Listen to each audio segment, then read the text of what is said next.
We begin this story in the quiet, peaceful province of Quebec, Canada, where two young sisters were preparing for the adventure of a lifetime. Naomi Ballen was 25 years old, and her younger sister, Audrey, was 20.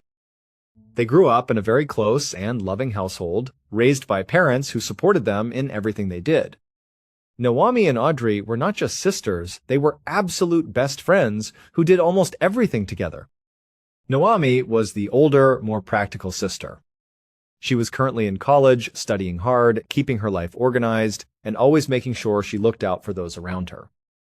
She was majoring in a demanding field that required hours of reading, writing, research papers, and preparing for difficult exams. Audrey was 20, also a college student, but she was the free spirit of the family. She was energetic, full of laughter, and had an adventurous soul that was always ready for something new. Both girls had worked incredibly hard throughout the school year, balancing their heavy course loads with part-time jobs to save up money. They had dreamed of taking a massive month-long vacation to celebrate the end of the school year and the successful completion of their exams. They saved every dollar they could, planning their itinerary down to the smallest detail, and finally, their dream was about to become a reality. Their parents, naturally, were deeply anxious about their two young daughters traveling thousands of miles away in foreign countries on their own. They worried about their safety, the language barrier, the unfamiliar environments, and any potential dangers they might encounter. To ease their minds, Naomi had made a firm promise before they left Canada. She told her parents that she would act as the protective big sister, keeping a constant eye on Audrey and making sure they stayed safe. Audrey had promised to listen to Naomi and follow her advice. Every single day, without fail, Naomi would send a text message or make a quick phone call to her parents to share photos and let them know they were safe. This daily routine was incredibly important, providing a vital sense of comfort to their worried parents back home. Their big trip was designed to take them across Southeast Asia, a part of the world they had always wanted to see. They started their journey in Vietnam, where they spent 3 incredible weeks traveling from north to south. They walked through the bustling, chaotic streets of Hanoi, took beautiful boat tours through the towering limestone cliffs of Ha Long Bay, and explored the peaceful, historic town of Hoi An. They stayed in busy hostels, met fellow backpackers from all over the world, and tried local street foods like pho and banh mi. It was an amazing experience, and they were having the time of their lives. So while the girls were in Vietnam, they had met these two really nice guys who were from Brazil. They had crossed paths in a hostel and had instantly hit it off. They ended up hanging out for several days, exploring the local attractions and sharing laughs. They had become really close, and when the girls left Vietnam, they were sad because they assumed they would never see these guys again. But wouldn't you know it, it turned out those guys, their itinerary, also included them coming to Thailand, and they were arriving on Phi Island on the exact same day. And so it was kind of like this amazing revelation at the end of their time in Vietnam that they would not have to say goodbye basically forever, but instead the good times could keep on rolling in Thailand.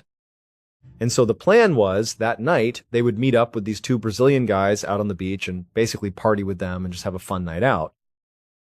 After 3 wonderful weeks in Vietnam, it was time to move on to the final part of their vacation, which was Thailand. On June 12, 2012, Naomi and Audrey arrived on Phi Island, which is a major tourist destination in Thailand, famous for its breathtaking white sand beaches, crystal clear turquoise waters, and energetic nightlife. However, getting to the island had been an incredibly grueling process. They had to wake up early, navigate busy airports, board a flight, find ground transportation, and then board a crowded hot ferry to finally reach the island.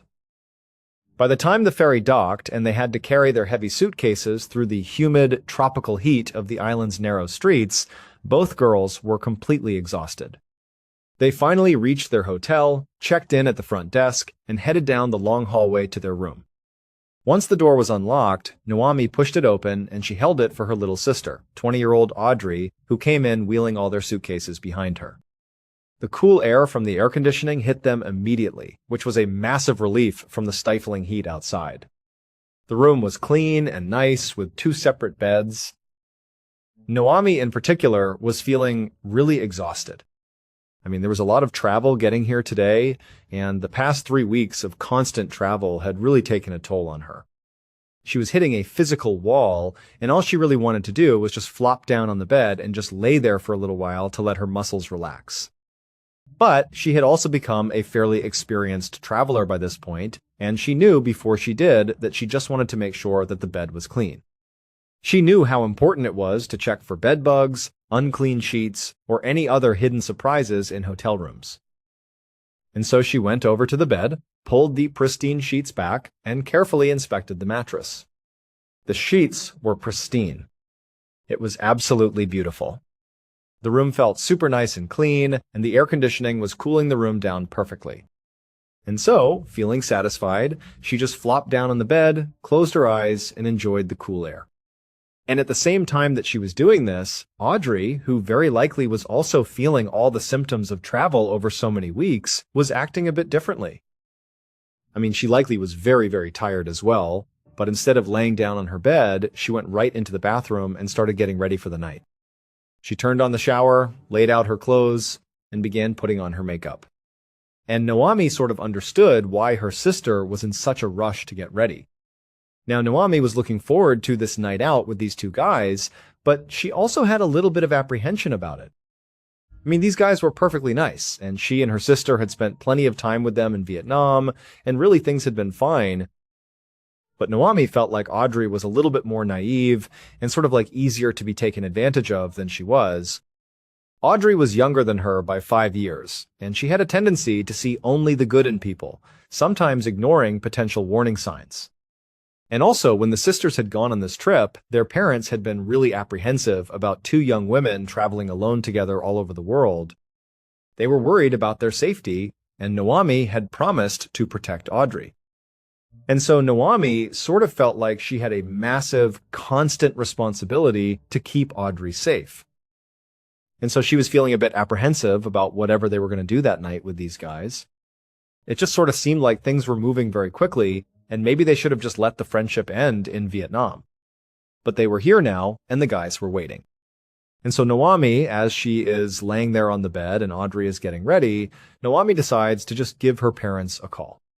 One of the things Naomi had been doing over the past several weeks on this vacation was constantly updating her parents to assuage their concerns that anything was wrong with their two kids. Naomi wanted her parents to see that she was doing everything she could to keep her and her sister safe. And so she pulled out her phone and she was about to call her parents when suddenly Audrey appeared from the bathroom and said, "Stop." And she told her, like, "Hey, remember, it is evening for us, but back home in Canada, it is the middle of the night. You are going to be waking them up in the dead of night, and they are going to have loads of questions like, why are you calling in the middle of the night?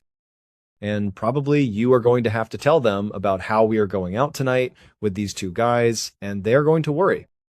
Like, do not do that. Spare them the worry. We will talk to them tomorrow when they wake up. They do not need to know what we are doing tonight, and everything is going to be fine." And Naomi was thinking, you know what? She is right. This is a bad time to call. Naomi actually forgot how significant the time change was. And she also was not sure what she would say to her parents about going out with these two guys because it would definitely raise some red flags and cause unnecessary panic. And so Naomi put her phone down and decided, you know what? Tonight is going to be just fine, and I just have to let things go. And so she actually climbed off the bed and she joined her sister in the bathroom and began also getting ready for their big night out. A little bit later, Naomi and Audrey left their hotel room and they headed out to the beach.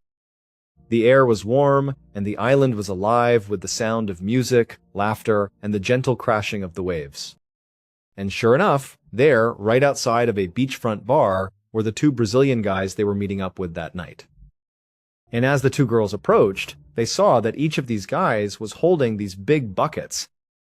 They almost looked like a toy that a child would use on the sand, to fill it up and make a sandcastle with, like a big colorful beach bucket.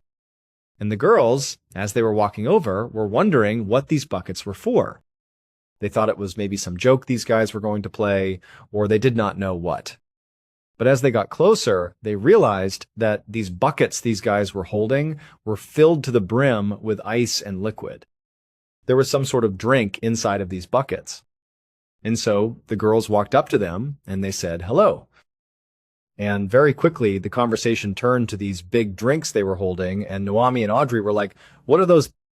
And the guys told them, "These are like these amazing cocktails that you can only get in this part of the world."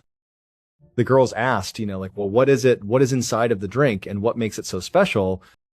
And the guys kind of looked at each other and laughed, and they were like, "I do not know. Just try it. It is really good and it will make you feel great." Now, Naomi, being the sort of more responsible and cautious one, did not immediately begin drinking either of these drinks. Instead, she sort of paused and thought about it, wondering what kind of ingredients were mixed inside. But Audrey, on the other hand, was totally sold. She reached forward, grabbed one of the buckets, and just began chugging this drink. And so Naomi is looking at her like, "Come on, you cannot just jump into this when we do not even know what this stuff is." But after a couple of big chugs, Audrey lowered the bucket, looked at her sister, and she just grinned. She handed the bucket back to her guy, and then she told Naomi, like, "This tastes great, this is awesome, you have got to try it, just loosen up." And so at this point, Naomi is considering the situation. They had been in Vietnam with these guys, and these guys had gone out partying with them, drinking with them, and they had seemed perfectly trustworthy and respectful. The guys were clearly drinking from these buckets themselves, and it did not seem like anything nefarious or dangerous was going on. And also, Naomi looked around the beach and suddenly realized that basically everybody had these big buckets. It was not just these two guys. Almost every single tourist on the beach was drinking this exact same thing. And so Naomi is thinking, okay, well, if they think it is okay and it is sort of normal in this part of the world, then it has got to be okay. And so she reached forward, grabbed the other bucket from the other guy, and took a big sip. Several hours later, well after the sun had gone down completely, Audrey and Naomi were having a great time with their Brazilian friends. They were still near this beachfront bar, and they were actually dancing right outside of it because now there was a DJ blaring some upbeat music, and there were all these people gathered around. Actually, the sisters had sort of broken up and were sort of doing their own thing with their respective guy, but they were sort of near enough to each other that they could kind of keep tabs on each other and make sure everything was fine. They were just having a blast. By this point, they had jumped in the ocean and gone swimming in the warm water. They had eaten a ton of local street food from the nearby vendors, and Naomi had lost count of how many of these big bucket drinks they had all consumed together. But they were really just having a blast. I mean, Naomi's vision was a bit blurry, and she was kind of stumbling around on the sand. And she would look over at Audrey, and she was in the exact same state, as were the two guys they were with. I mean, they were buzzed, laughing, and having a great time. And so the two girls and their guys are just out there dancing and doing their thing.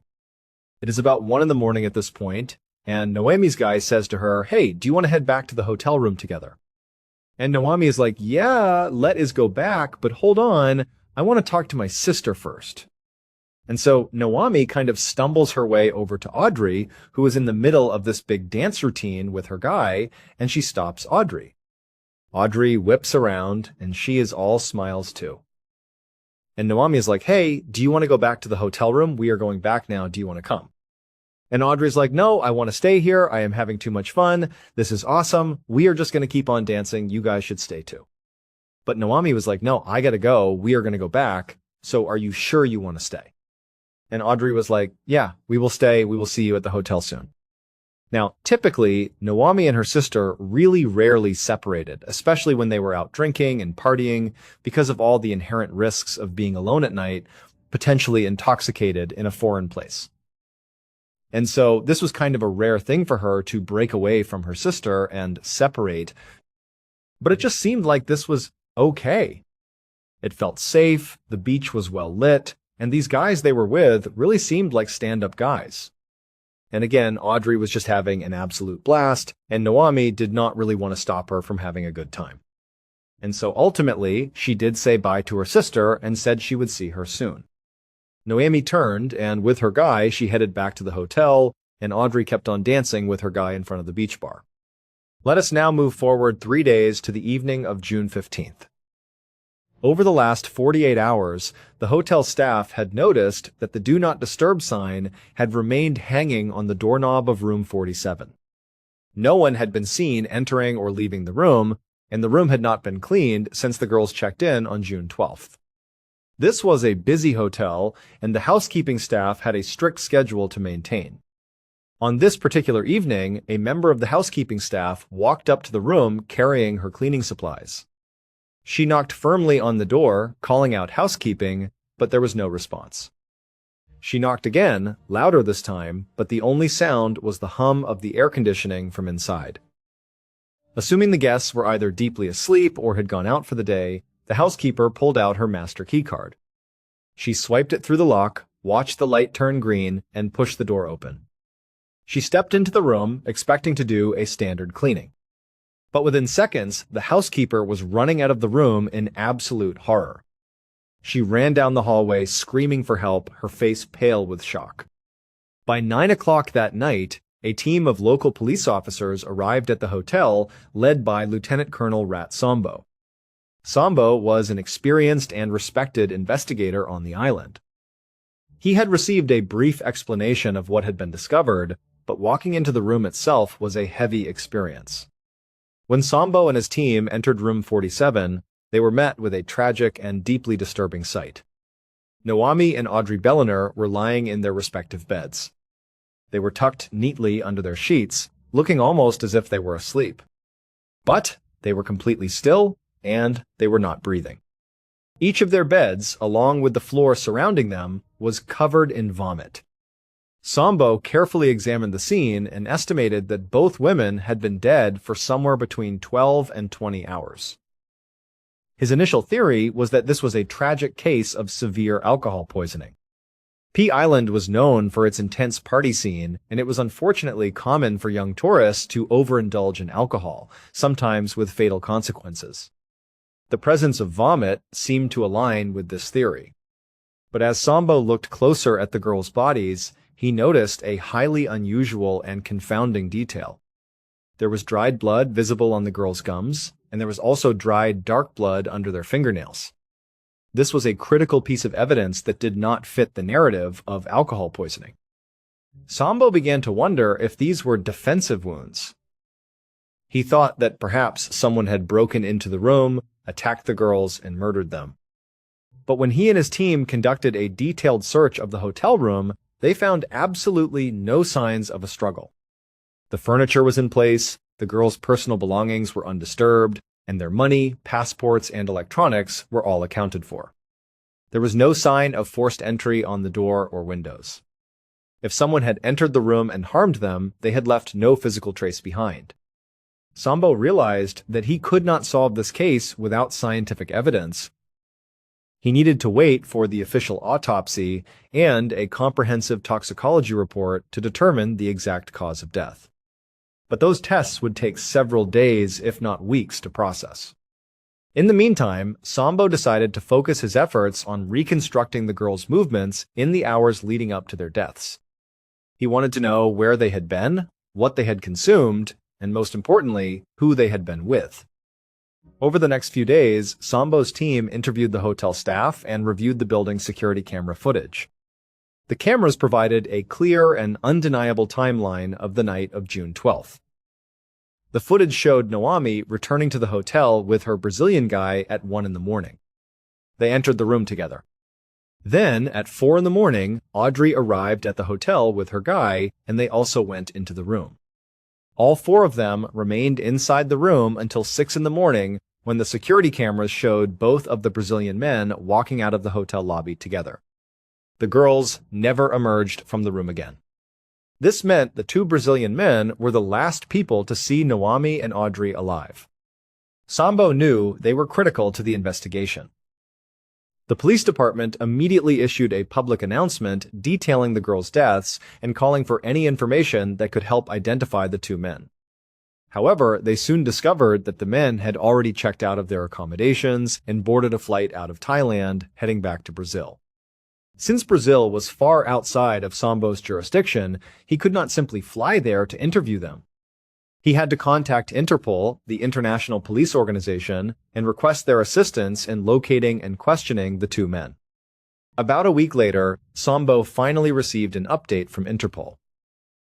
They had successfully located the two Brazilian men and interviewed them about their time with the Canadian sisters. According to the Interpol report, when the men were informed of Noami and Audrey's deaths, they were genuinely shocked and devastated. They explained that their sudden departure from Thailand was not a flight to escape justice, but rather a pre-booked flight that had been scheduled weeks in advance as part of their travel plans. They insisted they had nothing to hide. When questioned about the girls' condition when they left the room at 6 a.m, the men stated that the sisters seemed a bit hungover and tired, but otherwise completely fine.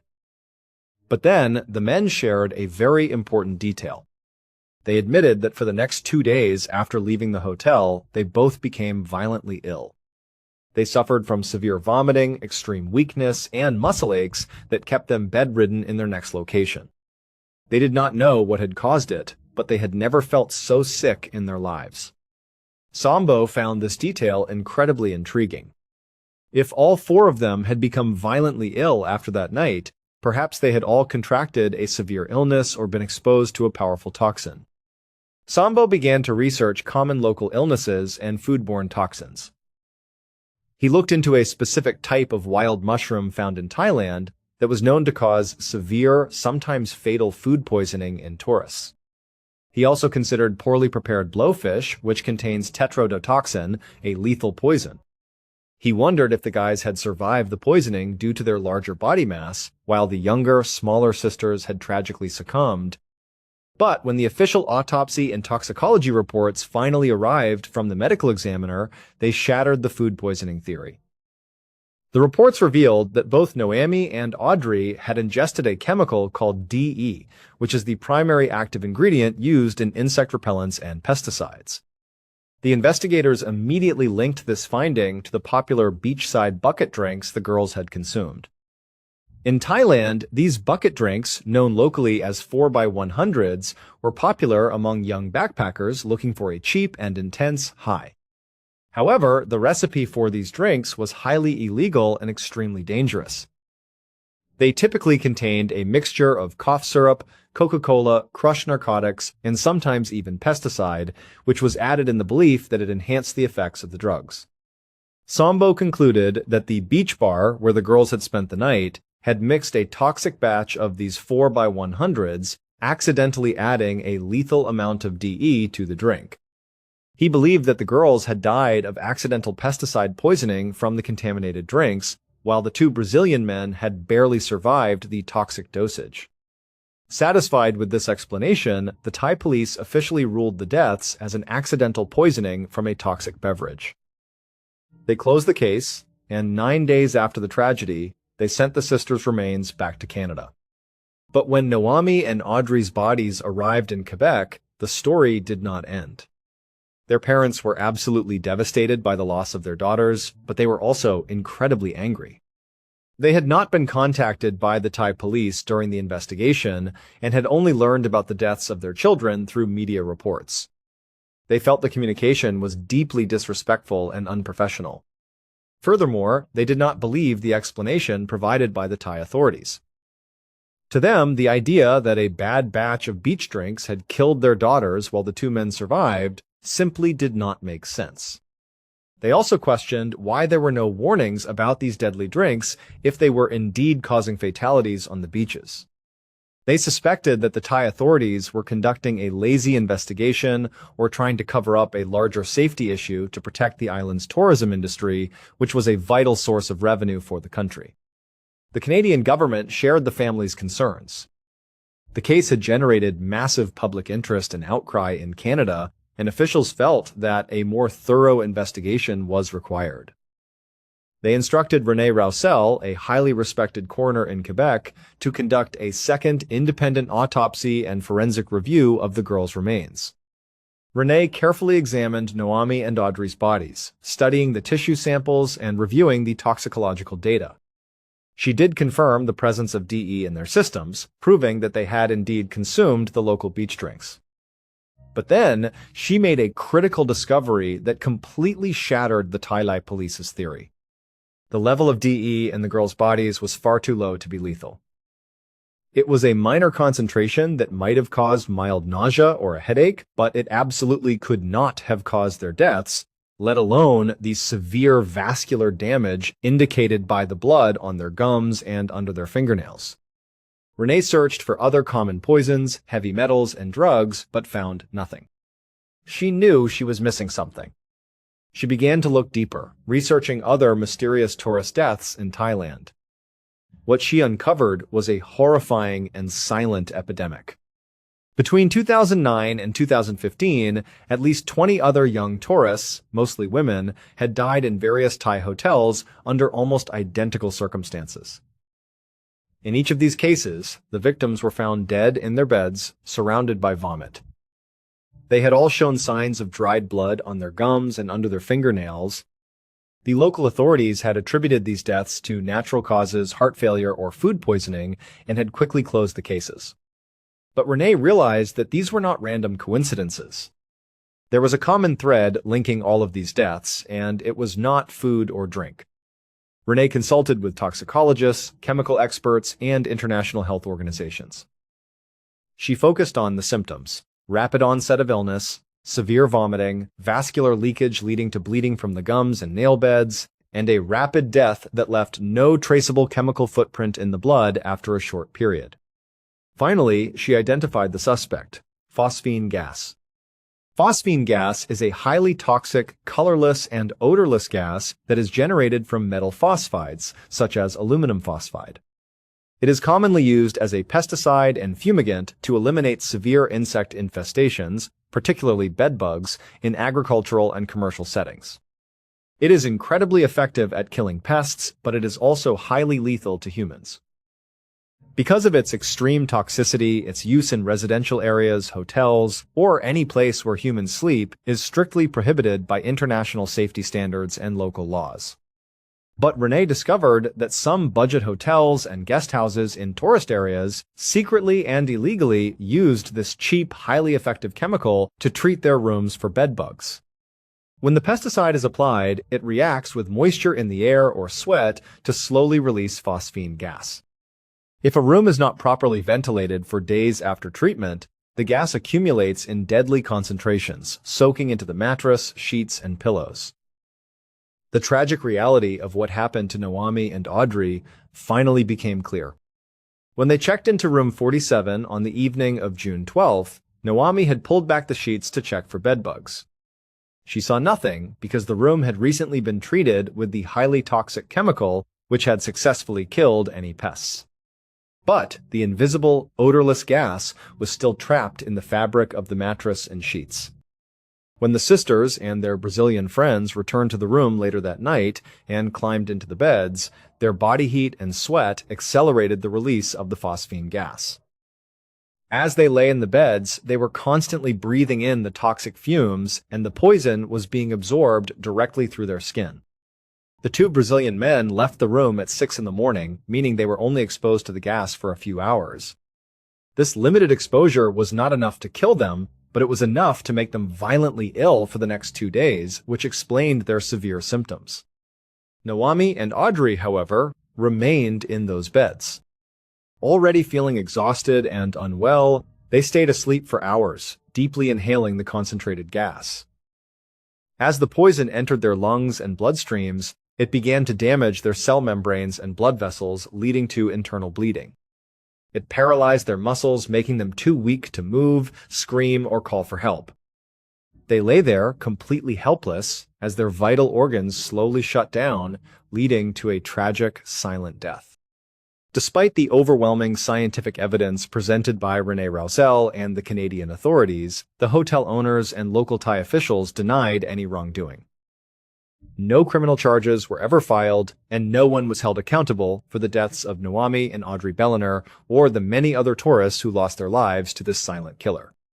The family was left with a lifetime of grief, knowing that their beautiful daughters' lives were cut short by greed and negligence, and that justice would likely never be served. To this day, the story of Naomi and Audrey remains a heartbreaking reminder of the hidden dangers that travelers can face.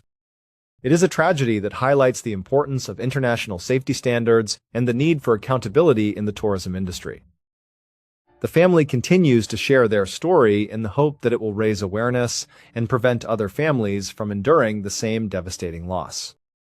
They want travelers to be aware of the risks and to always demand safe, healthy environments wherever they go.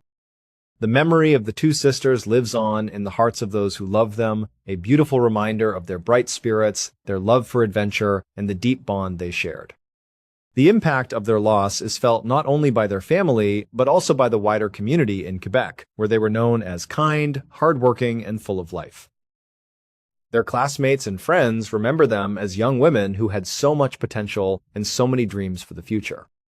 The silence from the authorities and the lack of legal consequences have left a lingering sense of injustice, but the determination of their family and the work of René Roussel have ensured that the truth about what happened in Room 47 is known to the world.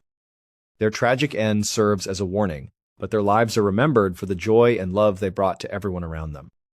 As we look back on this case, we are reminded of the fragility of life and the importance of seeking the truth even when faced with official resistance. The memory of Naomi and Audrey will always be associated with their love for travel and their sisterly devotion. They explored the world together, and in the end, they remained together. Their story is one of love, adventure, and a tragic, unnecessary loss that should never have happened. We can only hope that by remembering them, we can contribute to a safer world for all travelers. Thank you so much for watching. Let me know what you thought of today's episode in the comments. And remember, we have a whole playlist of true crime episodes ready for you to binge right now. Until next time. See ya. Early on the evening of Sunday, the 27th of November, 2005, a 21-year-old woman named Catherine Woods was leaning towards the mirror in her small New York City apartment. She was carefully applying her eyeliner, her hands steady, a skill she'd perfected over countless nights just like this one. Her phone, sitting on the bathroom counter next to her makeup, buzzed. She heard it, but she didn't even glance over to see who was calling. She just didn't have the time. Her shift started at 7, and she couldn't afford to be late. Catherine had moved to the city from Ohio 3 years earlier. She had that big, bright dream that pulls so many people to New York. She wanted to be a dancer on Broadway. She imagined her name in lights, the roar of the crowd, the feeling of being on stage under the hot theatrical lights. But New York City is an expensive place to have a dream. Just existing here costs a fortune. So, in between chasing that Broadway dream, she was working. A lot. She actually had 3 different jobs just to keep her head above water, to pay the rent, and to afford the lessons she needed to even have a shot at her dream. 2 of her jobs were pretty normal. She was a waitress at a busy diner, where she was quick on her feet and had a friendly smile that earned her good tips. She also taught dance classes to little kids, their energy and enthusiasm a welcome contrast to the cynicism of the city. She loved seeing their faces light up when they nailed a new step. But tonight, she was getting ready for her 3rd job. And this job was different. It wasn't something she talked about. In fact, she was deeply embarrassed by it, and she kept it a secret from almost everyone she knew, especially her family back in Ohio. Her 3rd job was at a place near Times Square called Flash Dancers. She was a topless dancer. Catherine really, truly hated the work. The leering eyes, the fake smiles she had to put on, the way it made her feel. But the money was good. It was really good. And that money was the fuel for her dream. It paid for the expensive voice lessons and the advanced dance classes that were essential if she was ever going to make it to Broadway. She lived in Manhattan, the most expensive borough in an already incredibly expensive city. She knew she could save a lot of money if she moved to a cheaper neighborhood in a different borough like Queens or Brooklyn. And when she had first arrived in New York, that's exactly what she'd done. She'd found a small place in a less expensive area, thinking she was being smart and practical. But that practicality had come at a terrifying cost. Her landlord there had sexually assaulted her. The experience was so traumatic, so violating, that it nearly broke her. For a while, she seriously considered just giving up, packing her bags, and moving back home to Ohio, leaving the city and her dream behind forever. It felt like the city itself had chewed her up and spit her out. But in the end, after a lot of soul-searching, she decided to stay. She was a fighter. She wasn't going to let one horrible man destroy everything she had worked for. But she did make a change. She moved. She found her current apartment in a much safer part of Manhattan, where she felt she could walk down the street at night without constantly looking over her shoulder. To help with the much higher rent, she got a roommate. His name was David Hahn. He was 23, and he was a familiar face from back home in Ohio, a little piece of her old life in this new, overwhelming city. At this very moment, as Catherine was finishing her makeup, David wasn't in the apartment. He'd gone downstairs a few minutes ago to get his car, which was parked a few blocks away. He was going to drive her to her shift at the club. Catherine finished with her eyeliner, satisfied with the clean, sharp line. She left the bathroom and walked through the small living room. On the floor, a black dog was sleeping soundly. She had to step carefully over it. The dog wasn't hers, and it wasn't David's either. David was a part-time dog sitter. It was one of the many side jobs he juggled to make ends meet, just like her. This particular dog was just staying with them for a few days while its owners were out of town. When David wasn't dog sitting, he worked as a doorman at a fancy hotel just up the street from their apartment building. Catherine and David had a history that was a bit complicated. They had actually been a couple at one point. They dated for a little while after he followed her to New York. But these days, they were just friends, just roommates, splitting the bills to survive in the city. Although, if Catherine was being honest with herself, she sometimes wondered if they should give it another shot. Just a few days ago had been Thanksgiving. Instead of making the long trip back to Ohio like she usually did, she had stayed in New York and celebrated with David. Just the two of them. And it had been really nice. It felt comfortable, easy, like coming home. A big part of what she appreciated about him was that he knew about her job at Flash Dancers.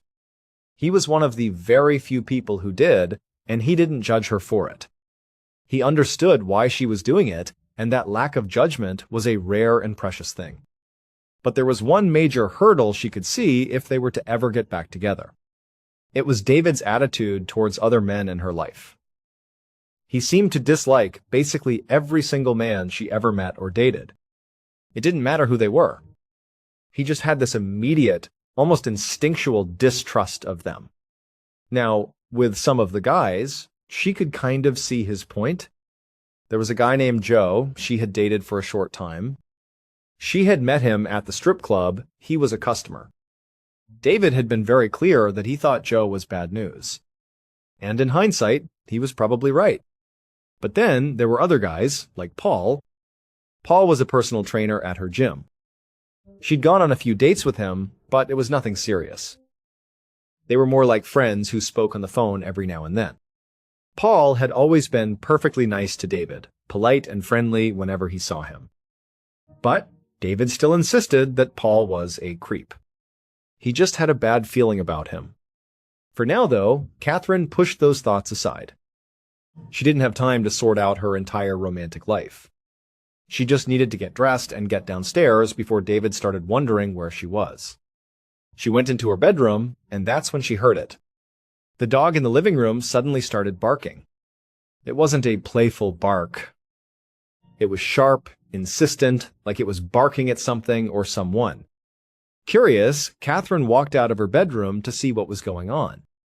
A little while later, David Hahn was walking quickly along the sidewalk, his breath misting in the cool November air. He was heading to his car, parked several blocks away from the apartment. He was already feeling a bit rushed. He finally reached the car, jumped in, and started the engine. He drove back towards his building, navigating the busy Sunday evening traffic. As he pulled up to the curb in front of his apartment, he took out his phone and called Catherine. He expected her to answer right away, to say she was on her way down. But the call went straight to voicemail. That was odd. He tried again. Voicemail again? He sighed, a little annoyed, and put his hazard lights on. He got out of the car and headed into the building to go get her. He took the stairs 2 at a time up to the second floor. As he turned down the hallway towards his apartment, he saw something that made him stop dead in his tracks. There, standing right in the middle of the shared hallway, was the black dog he was supposed to be dog-sitting. Somehow, it had gotten out of the apartment. David just stared for a second, totally confused. Then he realized there was someone else there. His neighbor, a man named Brad Stewart, was standing right behind the dog. Brad was holding a leash, and it was clipped onto the dog's collar. Brad looked a bit surprised to see David, and David was just trying to process what was happening. Why did his neighbor have the dog on a leash in the hallway? Brad spoke first. He explained that he'd been coming up the stairs and had found the dog just wandering around by itself. He said he recognized it as David's dog, so he'd brought it back to their door. Brad said he had just knocked, but nobody had answered. At this point, David understood why Brad had the dog, but the bigger question was still unanswered. How did the dog get out in the first place? He didn't ask, though. He just thanked Brad, took the leash, and stepped over to the door of his apartment, number 2D. The door was closed, but when he tried the handle, he found that it was unlocked. He couldn't remember if he'd left it unlocked when he went to get the car. It wasn't something he would normally do. He pushed the door open and called out Catherine's name. There was no answer. Just silence. And that was really weird. She should have been right there, waiting for him. He stepped inside, the dog trailing behind him. He didn't see Catherine in the living room, but he did see that the door to her bedroom was slightly cracked open. He walked over to it and called her name again. Catherine? We're going to be late. Still nothing. He pushed on her door, expecting it to swing open. But it didn't. It moved maybe a few inches and then stopped hard. He could feel resistance from the other side, like something heavy was on the floor blocking the door from opening. And now, with all these strange little things piling up the dog in the hall, the unlocked door, the silence, the blocked bedroom door, a feeling of serious worry started to wash over him. A surge of adrenaline hit him, and he put his shoulder into the door and shoved it hard. It flew open. He stuck his head inside to see what was blocking it, and when his eyes adjusted to the light, what he saw made him recoil instantly. He pulled back, stumbled out of the room, ran back into the hallway, fumbling for his phone, and called the police. About a half an hour later, around 7:30 in the evening, an NYPD detective named Stephen Getz walked up the stairs of an apartment building in a nice part of Manhattan. This area was known for being extremely safe. Murders just didn't really happen here. But if the 911 call he'd just heard was accurate, he knew a potentially grisly murder scene was waiting for him in apartment 2D. When he got to the second-floor landing, he saw that a few other uniformed NYPD officers were already on the scene. One of them was talking to a young, skinny guy who was standing in the hallway looking completely distraught. The young man was holding a leash, and at the end of it was a black dog that was sitting quietly at his feet. Another officer saw Getz arrive and walked over to brief him. He said the man being interviewed was the victim's roommate, David Hahn. He was the one who had found the body and called 911. The victim, Catherine Woods, was inside the apartment, in the back bedroom. Getz nodded, his face grim, and walked down the hallway, past David and the dog, toward the open door of the apartment. His plan was always the same. He wanted to see the scene for himself before he started questioning anyone. Getz pulled on a pair of disposable rubber gloves and began his initial assessment. He carefully examined the doorframe of the apartment and then the door itself. He was looking for any signs of a break-in, any splintered wood or scratch marks around the lock. He saw nothing. No damage at all. That told him something important right away. Whoever did this either had a key or was let inside. He stepped into the apartment. The small living room was a little bit messy, but it was a lived-in messy, not a violent messy. The futon was pulled out into a bed, and there were some men's clothes strewn about. It just looked like a typical New York City apartment shared by young people. Getz moved slowly through the living room, taking care not to disturb anything. He headed towards the back of the apartment, towards what he assumed was the bedroom where the body was located. The door to the room was open just wide enough for him to slip through. When he stepped inside, the scene changed dramatically.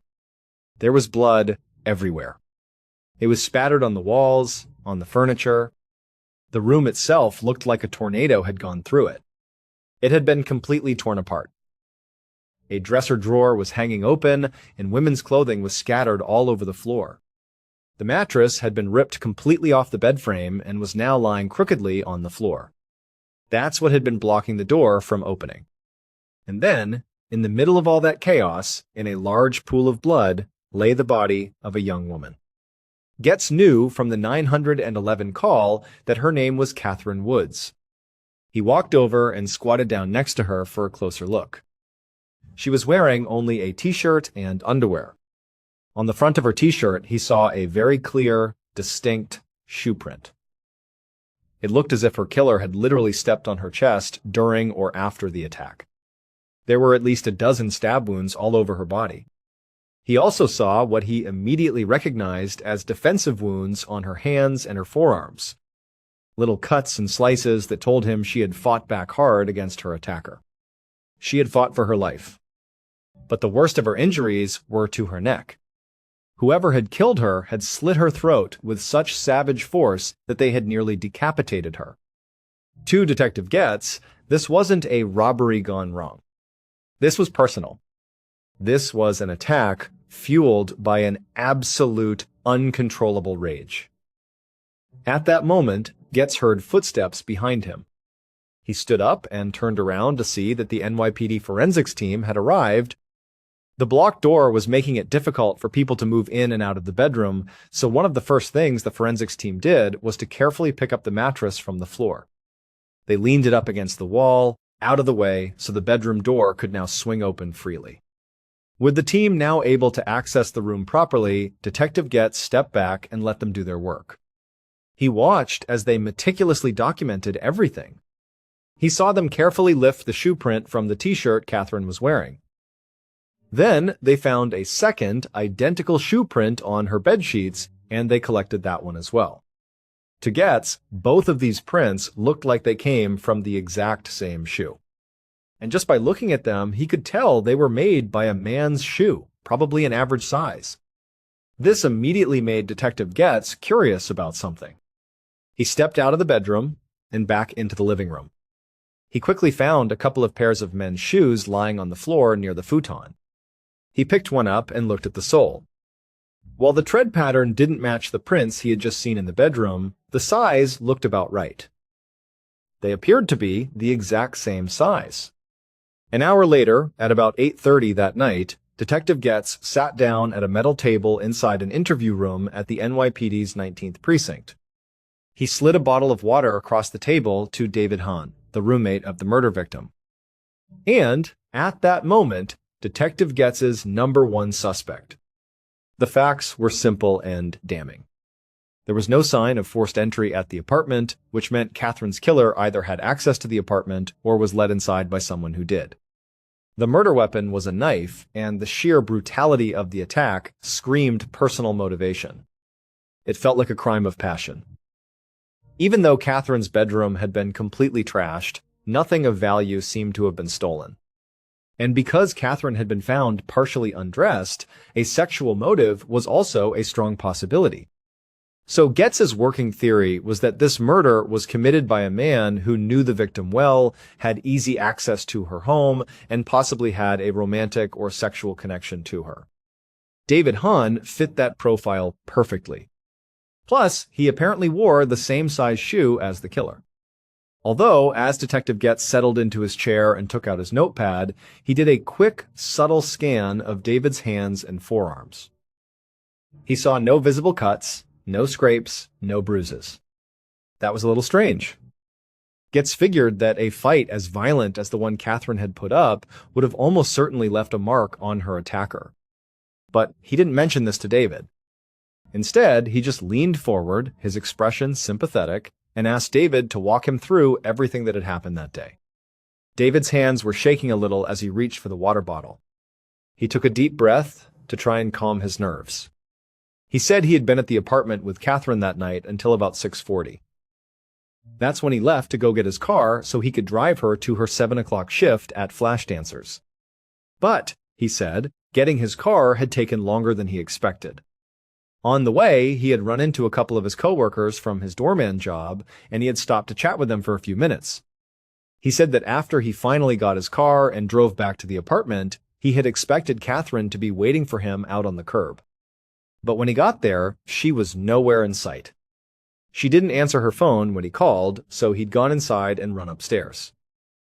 In the hallway, he said, he had found his neighbor, Brad, who was for some reason holding the leash of the dog David was supposed to be watching. Then David said he went into the apartment, and that's when he found Catherine's body. He said he called 911 immediately and that it was right around 7 o'clock. As David said this, Getz stopped writing on his notepad and just looked up at him. He could not believe what he was hearing. David was claiming that he was only out of the apartment for 20 minutes, and in that tiny window of time, Catherine had been brutally murdered, and her killer had managed to escape without anyone seeing them. It was, honestly, one of the weakest alibis Getz had ever heard in his career. But he didn't let his skepticism show. He didn't want David to know just how close he was to being arrested, because he didn't want David to shut down and stop talking. So Getz kept his tone very calm and understanding as he asked how long David had known Catherine. David explained that they had met a few years ago back in Ohio while Catherine was home visiting family. They started dating, and he eventually decided to move to New York to be with her. But not long after he arrived, Catherine broke up with him, and she had asked him to move out of the apartment.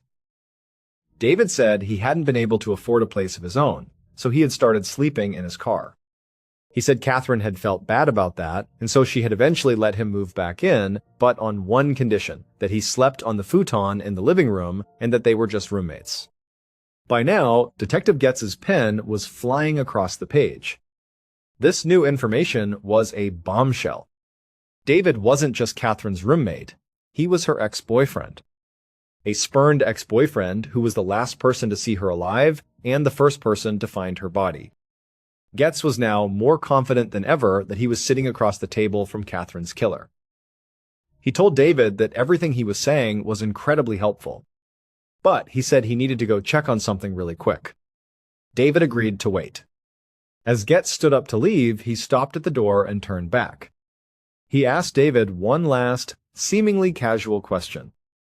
He asked him what his shoe size was. Without a moment's hesitation, David answered that he wore a 10.5. Getz jotted this down on his notepad, and then he left the room. What he didn't tell David was that the reason he was stepping out was to get some crucial updates from the forensics team and from the uniformed officers who were, at that very moment, questioning David's neighbors. And once Getz had that information, he was going to come back and use it to try to catch David in a lie. About 19 hours later, around 3 in the afternoon the next day, Detective Getz was sitting at his desk, feeling completely exhausted. He was pounding yet another cup of bitter office coffee. He had been up all night long interrogating David, who was still, at that very moment, sitting in an interrogation room just down the hall. Getz had also been going back and forth with his team, getting updates from forensics and from officers out in the field, and he still had a mountain of paperwork to get through before he could even think about going home to sleep. Right now, he was going over a new batch of reports from the officers who had gone door to door in Catherine and David's apartment building, asking all the neighbors if they had seen or heard anything unusual the night before. And just as Getz had suspected, the information they were getting was starting to poke holes in David's story. David claimed that he had left the apartment at about 6:40 and that at that time, Catherine was perfectly fine. But 2 different neighbors reported hearing screams coming from that apartment well before 6:40. The man who lived in the unit directly above them said he had heard 3 distinct screams at exactly 6:28. And the people who lived in the apartment right next door to them said they'd heard screaming, a dog barking, and the sound of furniture being moved around even earlier, sometime between 5:45 and 6 o'clock. Now, none of these neighbors had called the police or done anything about the noises because the sounds had stopped pretty quickly. In a crowded New York City apartment building, strange noises were a part of life. And then there was Brad Stewart, the neighbor who had found the dog. Brad told police that when he ran into David in the hallway, it was sometime between 6 and 6:30. But David had insisted that he went back up to the apartment and found Catherine's body at about 7 o'clock, a full half-hour later. Now, Getz knew from experience that witnesses were often unreliable when it came to specific times. And in a dense building, it was easy to get noises from different apartments confused. But still, all of these inconsistencies were adding up. It was looking more and more like David's alibi had serious problems. The detective sat back in his chair, took another sip of coffee, and then his phone rang. He picked it up. It was the forensics team, and they had an update on those shoe prints from the crime scene. They had confirmed that the prints on Catherine's t-shirt and on the bedsheets were indeed left by a man's shoe. They were a men's size, 10.5. This was the exact size David wore. Getz thanked them, hung up the phone, and then rushed back to the interrogation room for another chat with David Hahn. This time, though, Getz did not offer him a bottle of water. He just sat down, looked David straight in the eye, and confronted him with all the new evidence. He told David that the killer's shoe prints were exactly his size. He told him that his neighbors had heard screams coming from his apartment long before he claimed to have left the building. And he told him that Brad Stewart said he'd seen him in the hallway at least half an hour earlier than David had claimed. Getz then leaned in close and played his trump card. He told David that there were security cameras in the apartment building and that his officers were in the process of getting the footage right now.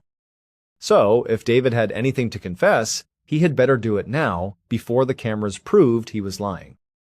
Getz watched as David's expression shifted from exhaustion to pure, raw fear. It seemed like this was the first time that David was truly realizing that the police did not believe his story for a second. After a moment of stunned silence, David insisted, his voice cracking, that he had not killed Catherine.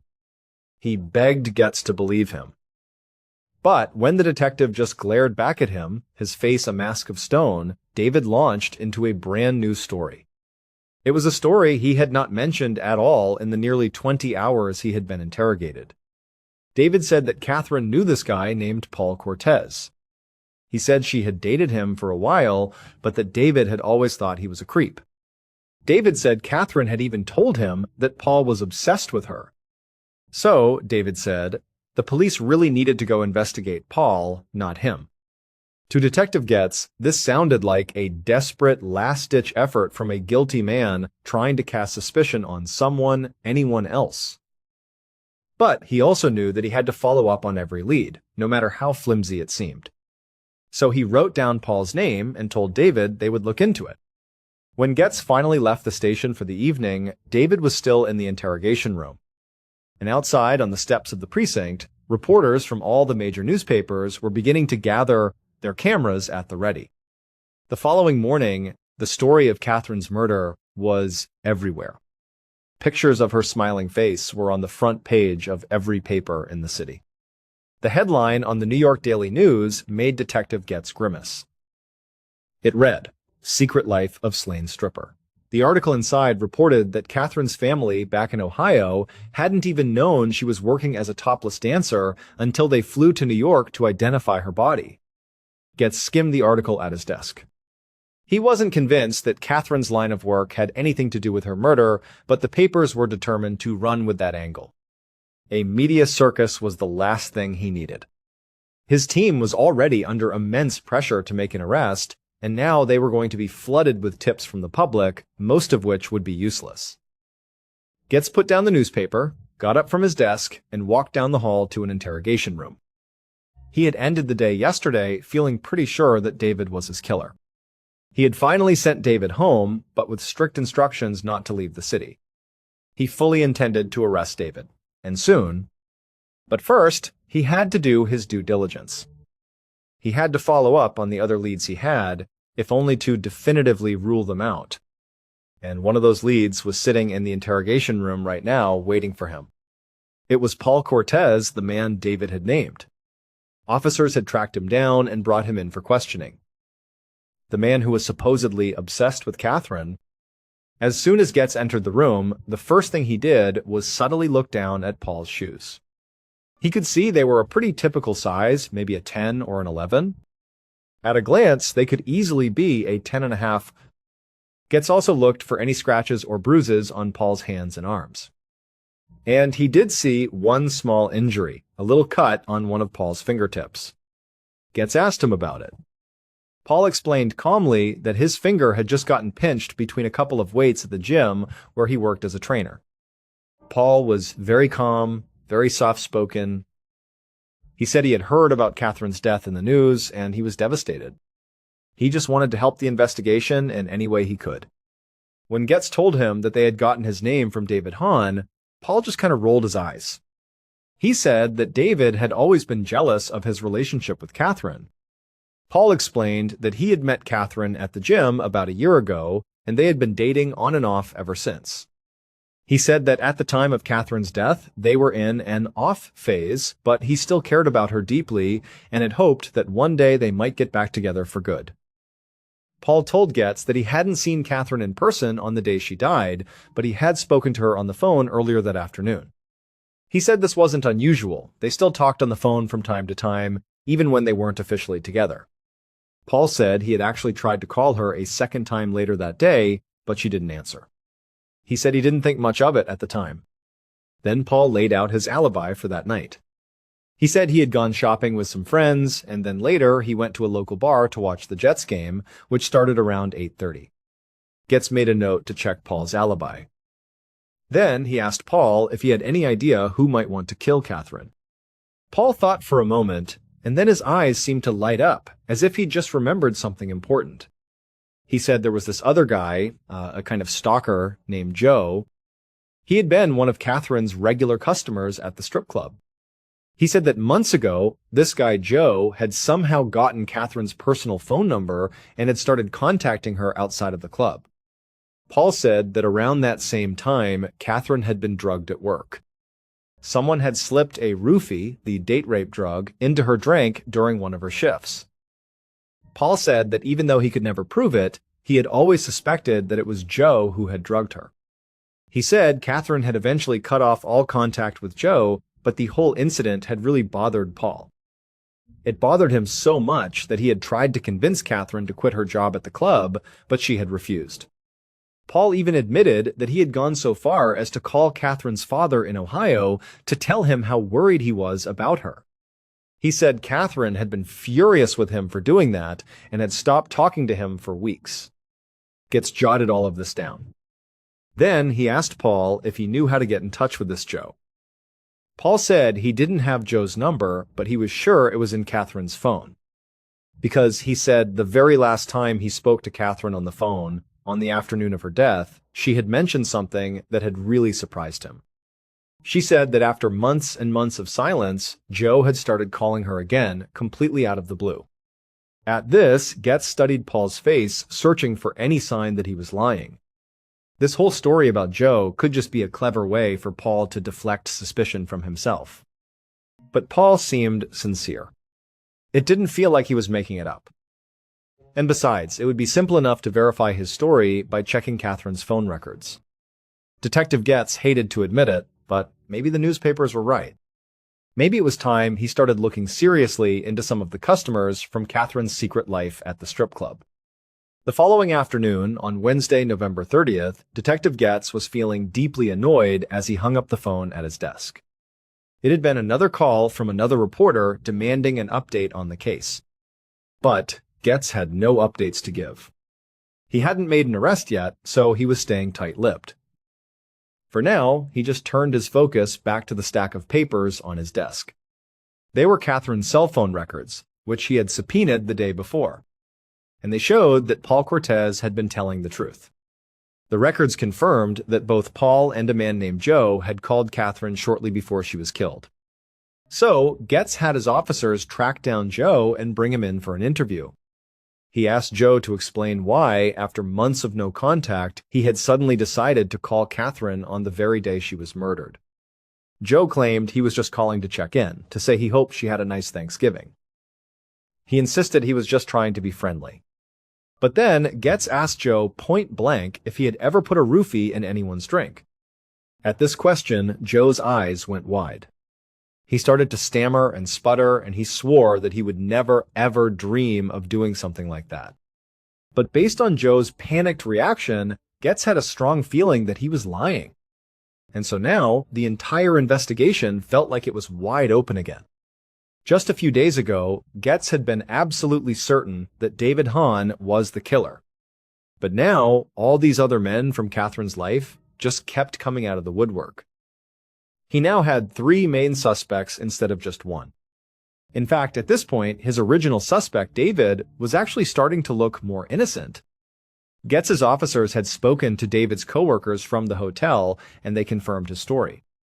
They said he really had stopped to talk with them on the street on the evening of Catherine's death, just like he had claimed. And while Getz had hoped that the security camera footage from the apartment building would definitively prove David was lying about his timeline, it actually did the opposite. The footage showed David leaving the front entrance of the building at 6:38, which lined up perfectly with his story that he left around 6:40. Now, this didn't completely exonerate him. Based on what the neighbors had heard, Catherine could have been killed before he left. But there weren't many cameras in the old building, and there was no camera covering the second-floor hallway outside of apartment 2D. So the footage couldn't prove one way or another who, if anyone, had gone into that apartment while David was gone. Just then, his phone rang again. Getz reached for it, expecting it to be another reporter. But this time, he was pleasantly surprised. It was a member of the forensics team, and he could hear the excitement in their voice. They told Getz that they had just discovered something big, something they had completely missed during their first sweep of Catherine's apartment. The forensics tech explained that when they had first entered Catherine's bedroom, they had taken that mattress that was blocking the door and propped it up against the wall to get it out of the way. But when they had done that, the mattress had accidentally covered up a crucial piece of evidence that was on the wall the whole time. It was a bloody handprint.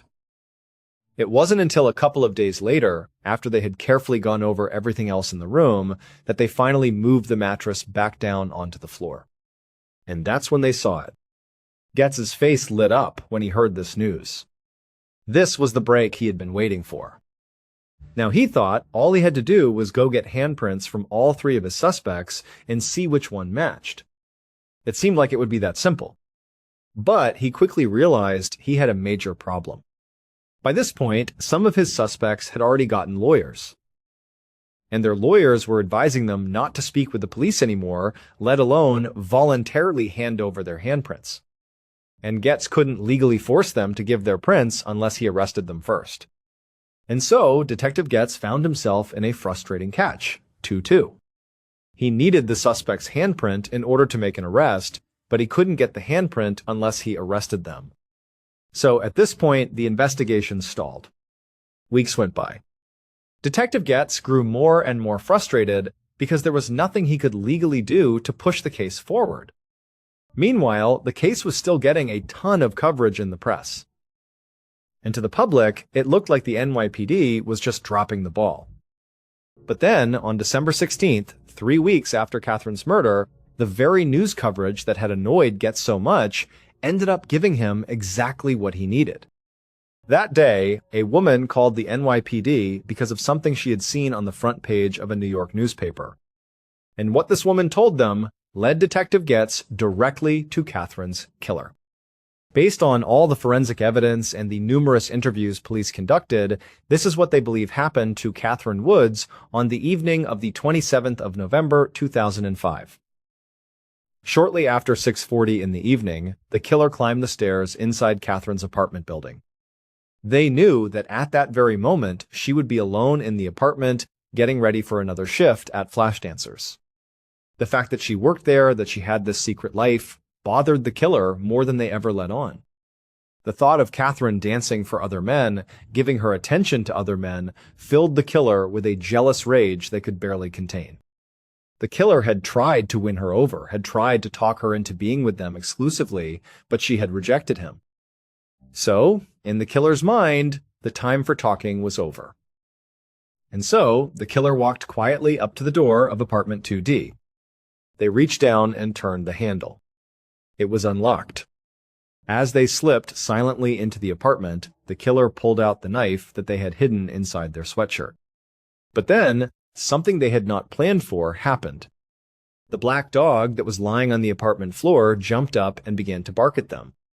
For a split second, the killer thought about just turning around and leaving, abandoning the plan. But then, Catherine, alerted by the dog's barking, came out of her bedroom.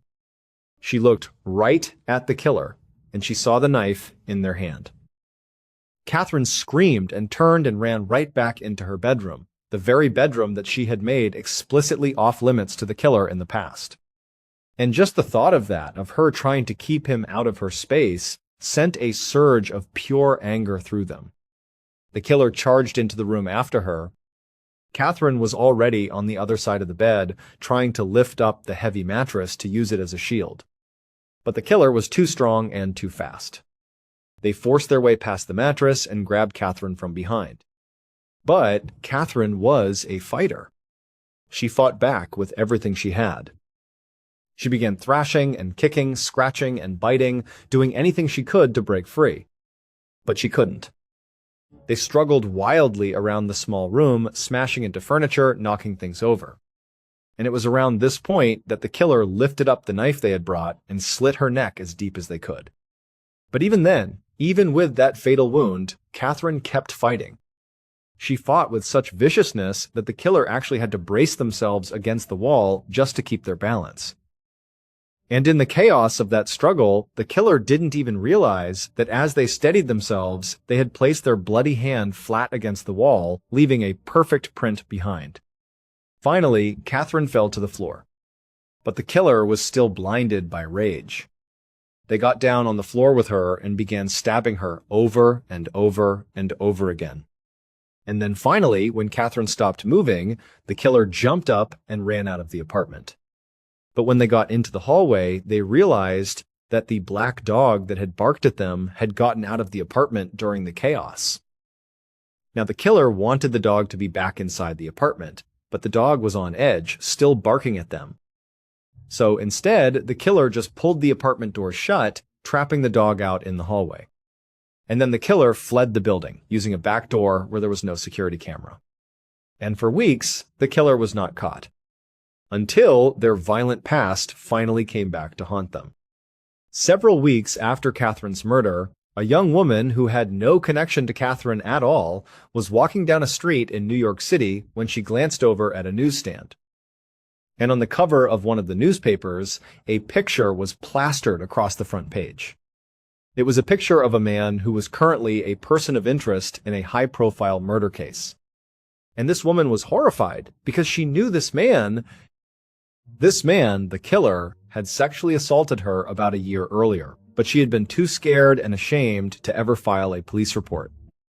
But now, seeing his face in the paper, seeing that this horrible person was being investigated for murder, she knew she had to speak up. She called the NYPD and she told them everything she knew. The NYPD's Special Victims Unit used this woman's brave testimony as the basis to arrest the killer for the previous assault. And finally, once he was under arrest, Detective Getz was legally able to get his handprint.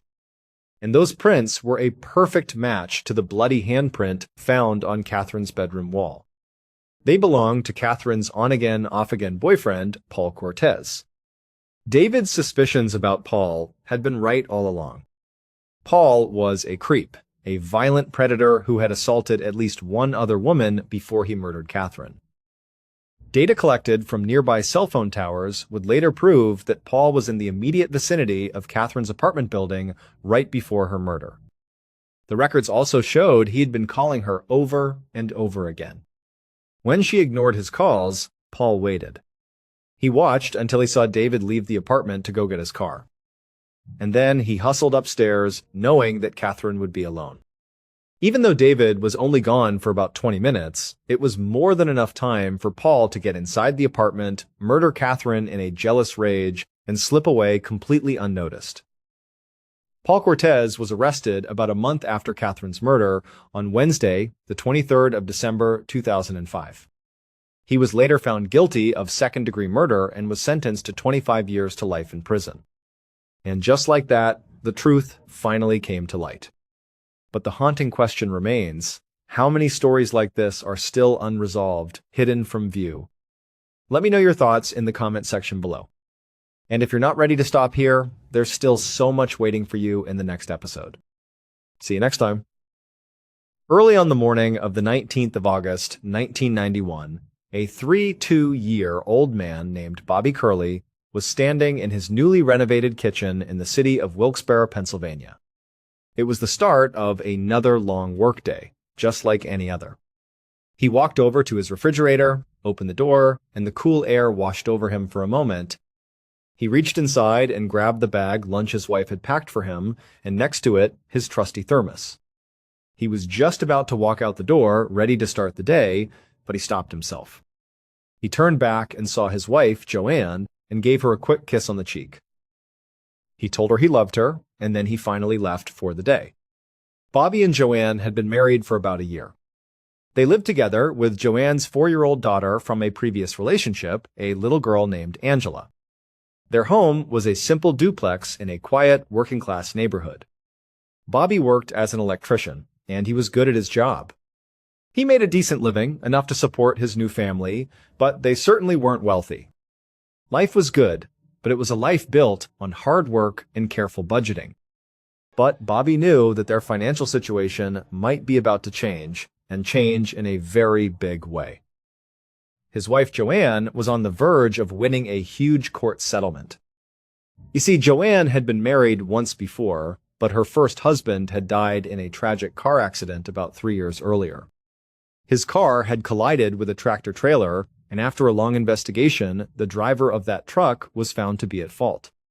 And so, for the past few years, Joanne's lawyers had been in a long, drawn-out battle with the trucking company's lawyers. They were working to finalize a financial settlement to compensate Joanne for the wrongful death of her first husband. It had been an incredibly stressful process for everyone, especially for Joanne. Bobby had noticed that she seemed more on edge, more sullen and stressed out than usual as the legal proceedings dragged on. But now, it seemed like there was a light at the end of the tunnel. The case was finally wrapping up, and Joanne's mood had started to improve.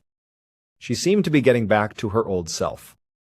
And while nothing was set in stone just yet, the word from the lawyers was that they were likely going to receive a settlement of around $1 million. For a hardworking family like the Curleys, $1 million was a life-changing amount of money.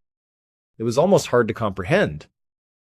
The two of them had already started talking about what they might do with it, dreaming about the future. They talked about taking little Angela on some big trips, showing her parts of the world she'd only seen in books. And they also talked about using some of that money to finally fund Bobby's biggest dream. He had always wanted to start his own electrical business, to be his own boss, but he'd never had the resources to make it happen. This settlement could change all of that. But for now, those were just dreams. The settlement wasn't finalized, and the bills still needed to be paid. So Bobby had to go to his regular 9-to-5 job, punch the clock, and keep earning a steady paycheck for his family. And so, on this particular morning, after saying goodbye to Joanne, he got into his car and started the short drive to his current job site. About 10 minutes later, Bobby pulled up and parked outside a large science building on the campus of Wilkes University, a small local college in Wilkes-Barre. He could see some of the other guys on his crew already standing out front, waiting for him to arrive so they could get inside and start working. Bobby was the foreman of their crew, so he was the one with the keys. He got out of his car, said good morning to everyone, and walked up to the building to unlock the heavy doors. Then, as a group, they all headed inside to begin another long day of work. Working at this location had become a familiar routine for Bobby and his team. By this point, they had been coming to this same science building every day for a few months. It was a massive renovation project. Bobby and his crew were tasked with completely overhauling the entire building. This included all the classrooms, all the laboratories, the hallways, everything. It was a big job, and they still had a lot of work ahead of them before they would be finished. But there was another reason this job was taking so long.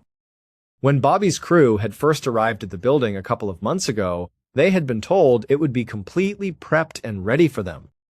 They expected an empty shell, a blank canvas for them to work on. They thought all the old furniture and equipment would have been cleared out. But when they walked in on that first day, they found the exact opposite. The place was a total mess. It was clear that the building hadn't been prepped at all. The chemistry lab, in particular, was a disaster zone. There were random glass flasks and beakers scattered everywhere. Old bottles of chemicals were left sitting on the countertops, some of them unlabeled. There were even wet, soiled rags with strange substances on them just left lying around the room. It was not a safe or efficient work environment. As a result, Bobby and his crew had been forced to do a huge amount of cleanup work themselves before they could even start their actual jobs. It was work they hadn't planned for, and it really set them back on their schedule. And so now, just to try and catch up and stay on track, they were regularly putting in grueling 12-hour days almost every single day they were there. All of these extra hours had left Bobby feeling completely exhausted. Lately, he'd been feeling kind of sick, almost like he was coming down with something. He just chalked it up to being overworked. He figured his body was just protesting the long hours and physical labor. But Bobby wasn't the type to complain. The overtime pay was great, and that extra money would be a big help for his family. Plus, he genuinely enjoyed working with this particular crew. These guys weren't just his coworkers, they were his friends. So normally, even though the long workdays were exhausting and physically demanding, they were also kind of fun. They would joke around and keep each other's spirits up. Later that same afternoon, on August 19th, Bobby was standing on a ladder inside that same chemistry lab. He was up near the ceiling, running electrical wires above the ceiling panels. As he was focused on his work, he suddenly heard a loud commotion coming from the other side of the room. It sounded like a bunch of guys from his crew shouting and laughing loudly. Curious, Bobby climbed down from his ladder to see what all the fuss was about. When he walked over, he saw that everyone was gathered in a circle around one of the other crew members, a guy named Sammy DePasquale. Sammy was doubled over, coughing and sputtering, and he was holding a can of Coke in his hand. Another member of the crew, a man named Robert Marinette, saw Bobby approaching and explained what had happened. Apparently, someone had played a prank on Sammy. They had swapped out his can of Coke with a different one, a can that was filled with disgusting chewing tobacco spit instead of soda. Bobby cringed. It was absolutely disgusting, a truly awful prank. But at the same time, it was also pretty typical for the guys on his crew. This is what they did. They were always playing pranks on each other to lighten the mood and break up the monotony of the long workdays. And as Bobby looked around, he saw that everyone was laughing, including Sammy, the victim of the prank. So, after a moment, Bobby started laughing too. As gross as it was, he figured it was ultimately good for morale. After a minute or so, Sammy finally recovered from his coughing fit. He dramatically vowed to get payback on whoever had switched his Coke can, and then everyone got back to work. And so Bobby left the group and walked back over to his ladder. He started climbing back up to finish his wiring, but he paused about halfway up. A sudden wave of sickness washed over him. It felt like the flu was coming on fast and hard. This didn't really surprise him. He had been working all these overtime hours, and he had been feeling run down for a while now. So again, he just assumed this feeling was his body's way of telling him he was overworked. As Bobby stood there on the ladder, he told himself to just suck it up. He thought, this'll pass. He waited for a minute or two, and sure enough, the worst of the nausea did seem to fade away. Bobby was a hard-working guy, not a complainer. So he pushed the feeling of sickness out of his mind, climbed the rest of the way up the ladder, and got back to his wiring. But 4 days later, on the morning of Friday, August 23rd, Bobby felt worse than ever before. As he made his way across the college parking lot towards the science building, he felt like his feet were made of lead. Every step was an effort, and he was constantly short of breath. As the workday went on, while he was continuing to run wires in that chem lab, Bobby got really sweaty and hot. His body felt like it was burning up from the inside. His coworkers noticed. They could see he wasn't himself. They kept coming up to him, asking if he was okay, if he needed to go home early, But even though Bobby felt awful and knew he probably should go home, he was stubborn. He would just tell them, "Nope, I'm just fine." And somehow he managed to push through the rest of the workday. At the end of the day, when it was finally time to go home, Bobby felt an overwhelming sense of relief. He couldn't wait to just get home, crawl into his bed, and sleep. But by the next morning, Saturday morning, things had gotten much worse. That heavy feeling in Bobby's feet had transformed into an intense, burning pain that was now shooting all the way up his legs. And then, his hands went completely numb. He couldn't feel his own fingers. At this point, even Bobby had to admit to himself that this was not just a symptom of being overworked. Something was seriously wrong with him. So he went to see his doctor. But the doctor, after a brief examination, told him that despite his symptoms, it didn't seem to be anything too serious. He told Bobby that what he really needed was just to go home and get more rest. So that's exactly what Bobby did. For the rest of that Saturday and all through the next day, Sunday, Bobby didn't do anything except lie in bed, hoping the rest would help. But by Sunday evening, Bobby still felt absolutely horrible. The rest wasn't working. So he picked up the phone and did something that he almost never did. He called one of his coworkers and told him that he wouldn't be able to come to work the next day. When Bobby woke up the next morning, Monday morning, the day he had taken off from work, he was in so much pain that he couldn't even stand up on his own. His wife Joanne tried to help him get out of bed to go to the bathroom, but Bobby was a big guy and he was physically too heavy for her to lift on her own. So Joanne ended up calling Bobby's brother, David, to come over to the house and help. But even with David there to help move Bobby around, it was very clear to everyone that whatever was happening to him was not some minor issue. This was serious, and it was not going away with rest like the doctor had said it would. At some point that day, the family decided they had no other choice. They called an ambulance. The paramedics arrived and took Bobby to a nearby hospital. By the time they got to the emergency room, the pain in Bobby's legs had become so excruciating that he was periodically screaming out in agony. He had also started to vomit uncontrollably. After several hours of non-stop pain and a battery of tests at the hospital, the doctors finally came into Bobby's room. They told him and his family that they actually had some good news. They believed they knew what was wrong with Bobby, and it was treatable. They diagnosed him with something called Guillain-Barré syndrome. It's a rare condition where the body's own immune system mistakenly attacks the nerves, causing symptoms like tingling and pain in the feet and hands. The hospital staff assured Bobby that all he needed was a very specific medication, and then he would start to feel a whole lot better. Bobby was incredibly relieved. So was his family. That day, he began taking the medication, and almost immediately, his pain became more tolerable. He stopped vomiting, and before long, he actually felt good enough to be discharged and go home. It seemed like Bobby had turned a corner. It felt like everything was finally going to be okay. But within just a few days of being back home again, Bobby's pain came roaring back, and this time it was even worse than before. This was despite the fact that he was still taking the medication for Guillain-Barré syndrome. And then he began experiencing a terrifying new symptom. His hair started falling out in clumps. On September 7th, about a week and a half after he had first come back from the hospital, Bobby was right back there again. And to Bobby's horror, this time his doctors seemed completely baffled by his symptoms. They told him that sudden extreme hair loss was definitely not a symptom of Guillain-Barré syndrome. So, they had to admit that their initial diagnosis must have been wrong, even though the medication they had given him seemed to help for a little while. And so the problem now was that the doctors were basically at a total loss. They didn't know how to help Bobby. They simply had no idea what was going on with him. For the next 9 days, the doctors ran test after test.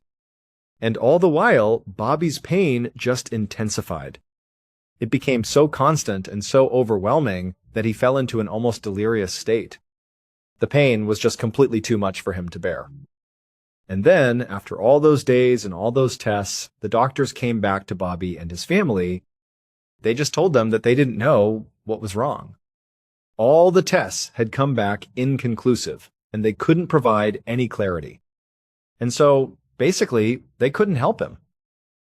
They told Bobby that the only choice he had left was to be transferred to a bigger, more specialized medical facility in Hershey, Pennsylvania, which was about 100 miles away from Wilkes-Barre. A few days later, a neurologist named Dr. Robert Brennan walked down the hallway of the large hospital in Hershey. He was on his way to the room where his new patient, Bobby Curley, was staying. And even from several yards down the hallway, Dr. Brennan could already hear Bobby screaming and cursing at the nurses.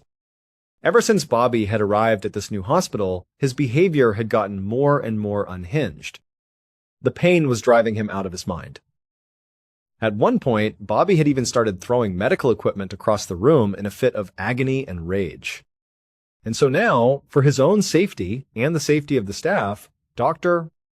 Brennan had to keep Bobby physically restrained to his bed. When Dr. Brennan reached Bobby's room, he took a deep breath out in the hallway and then walked inside. There, he saw Bobby strapped down to the bed, thrashing around violently and still screaming. Dr. Brennan felt awful about it. He felt terrible for Bobby, but he honestly didn't know what else to do for him. He and his staff had tried basically everything they could think of to treat Bobby's pain, but absolutely nothing had worked. And so on this day, Dr. Brennan couldn't do anything except what he normally did, which was to just stand there in Bobby's room feeling helpless as Bobby screamed and flailed in pain. But on September 22nd, 6 days after Bobby arrived in Hershey, he finally fell silent. Because on that day, he slipped into a coma. 3 days later, Dr. Brennan felt a heavy sense of defeat as he stepped into Bobby's hospital room. Inside, he saw 5 members of Bobby's family gathered around the bed. There was his wife Joanne, his 4-year-old stepdaughter Angela, Bobby's adult siblings Susan and David, and Bobby's elderly mother, Mary. They had all come to be with Bobby after he had fallen into the coma. Now, they all looked up at Dr. Brennan with expectant eyes, hoping for some good news. But Dr. Brennan took a deep breath and told them he had some bad news. New test results had finally come back. And now, based on those results, they finally knew what was wrong with Bobby. Dr. Brennan told the family that what Bobby was suffering from was something called thallium toxicity. When he said this, Dr. Brennan watched the family for some kind of reaction. But they just stared at him blankly. They had no idea what that meant. So Dr. Brennan went on to explain. He told them that thallium is an extremely toxic chemical. In fact, it's so potent that it can kill anyone who touches it, ingests it, or even just inhales its fumes. He told them that this was highly unusual because thallium is a very controlled substance in the United States. It's actually banned in all household products. So this wasn't a chemical that Bobby could have just accidentally stumbled upon somewhere. This was extremely rare. At this point, Dr. Brennan paused to let the family process this new, horrifying information. The family members looked at each other, their faces a mixture of confusion and fear. Nobody knew what to say. They just looked back at the doctor, waiting for him to explain more. When the doctor remained silent, Bobby's sister, Susan, finally asked in a quavering voice, "What can we do?"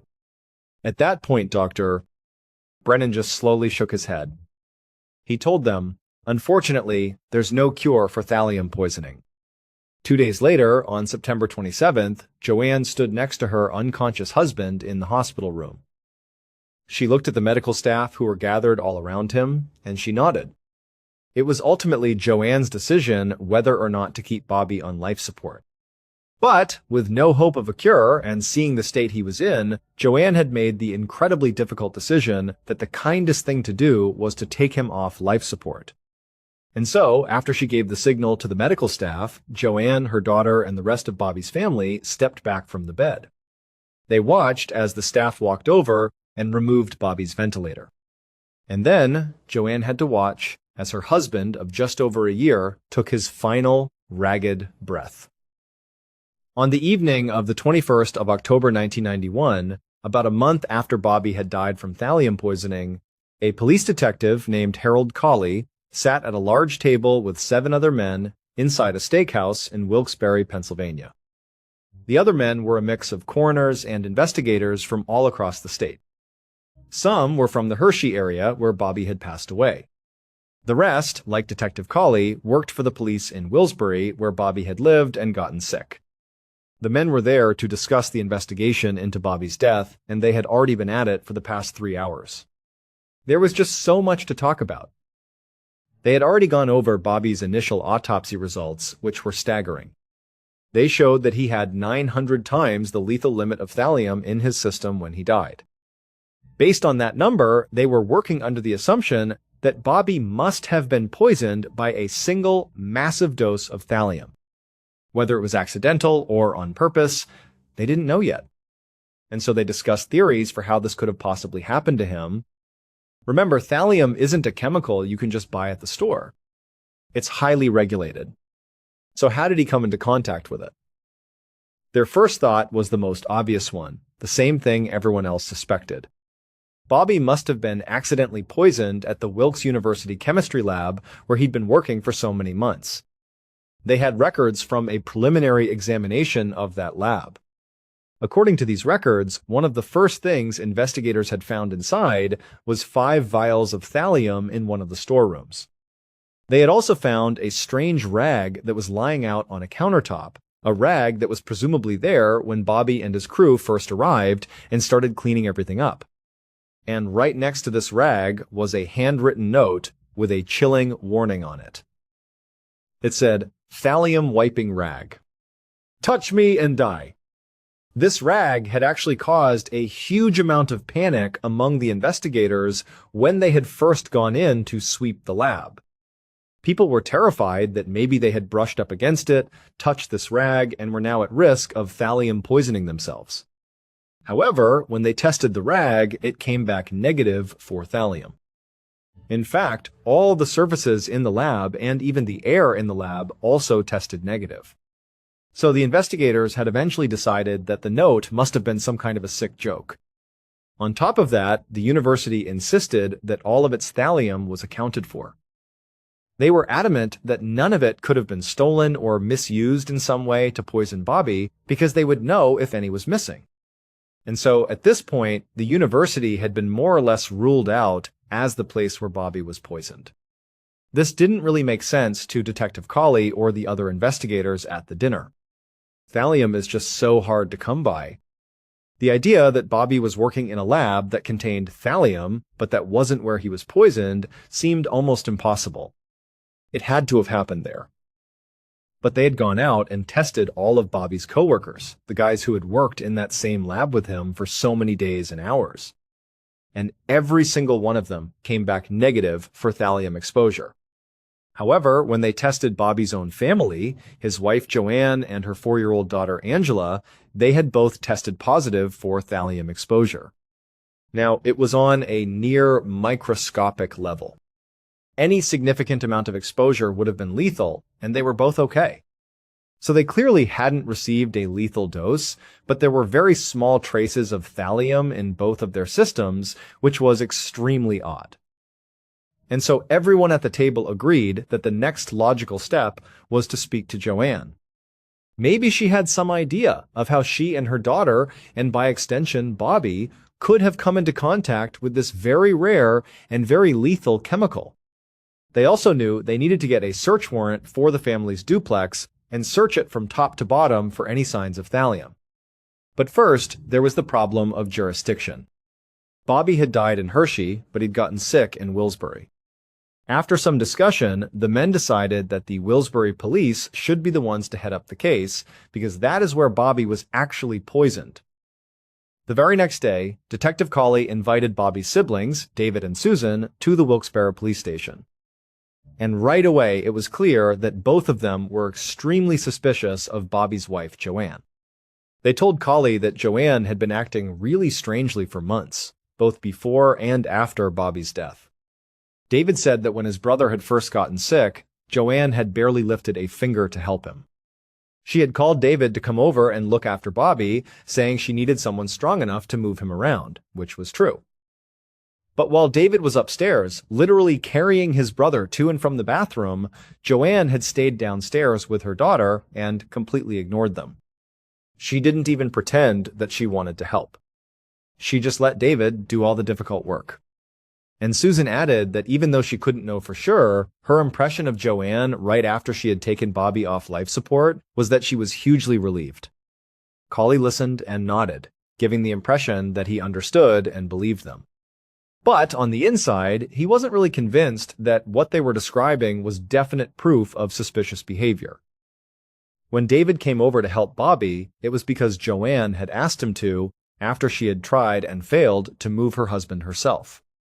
And while David was there, she did have a 4-year-old daughter to look after.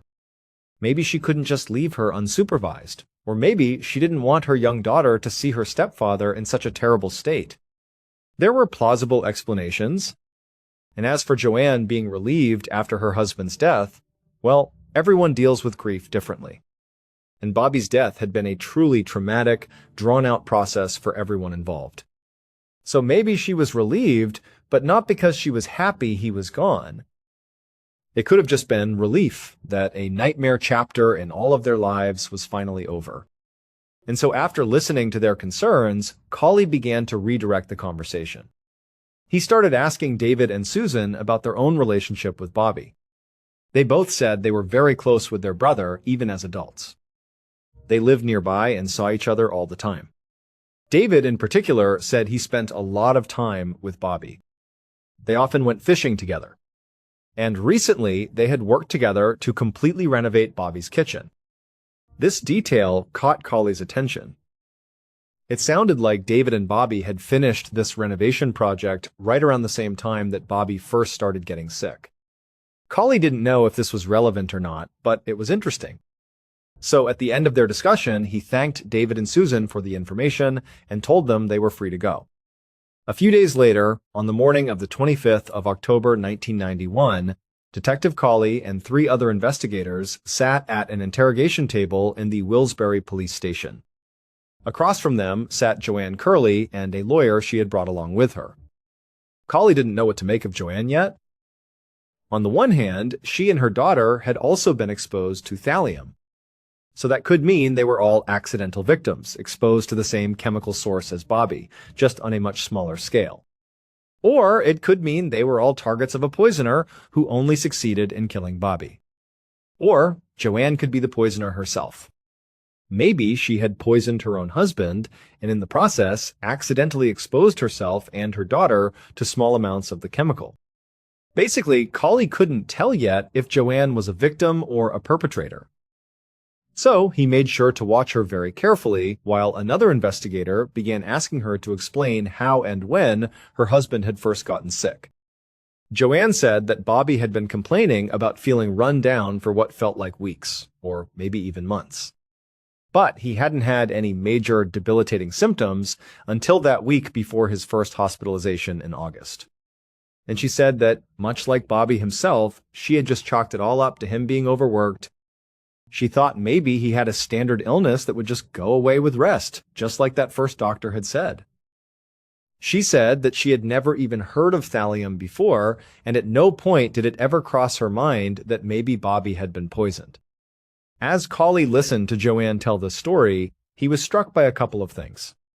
First, Joanne said Bobby had been feeling run down for a while before his death. This seemed to conflict with the investigators' initial assumption that a single massive dose of thallium had killed him. Based on what Joanne was saying, it seemed more likely that the poisoning had happened over a longer period of time.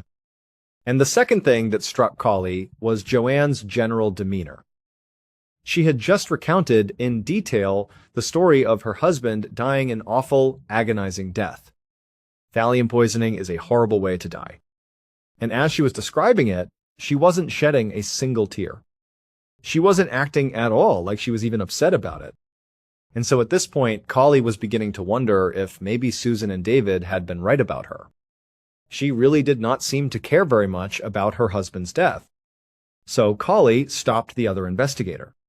He leaned forward across the table and asked Joanne point blank, "How do you explain how you and your daughter were exposed to thallium?" And immediately, Joanne had a story ready. A very bizarre one. She said that Bobby really liked to drink iced tea when he was at work. So every morning, she would fill his thermos up from a big pitcher of pre-made iced tea that she kept in their fridge. Bobby would take that thermos with him to work, drink the tea all day, and then come home with the thermos. She said that some days, when he would come back from work, he hadn't drunk all the iced tea.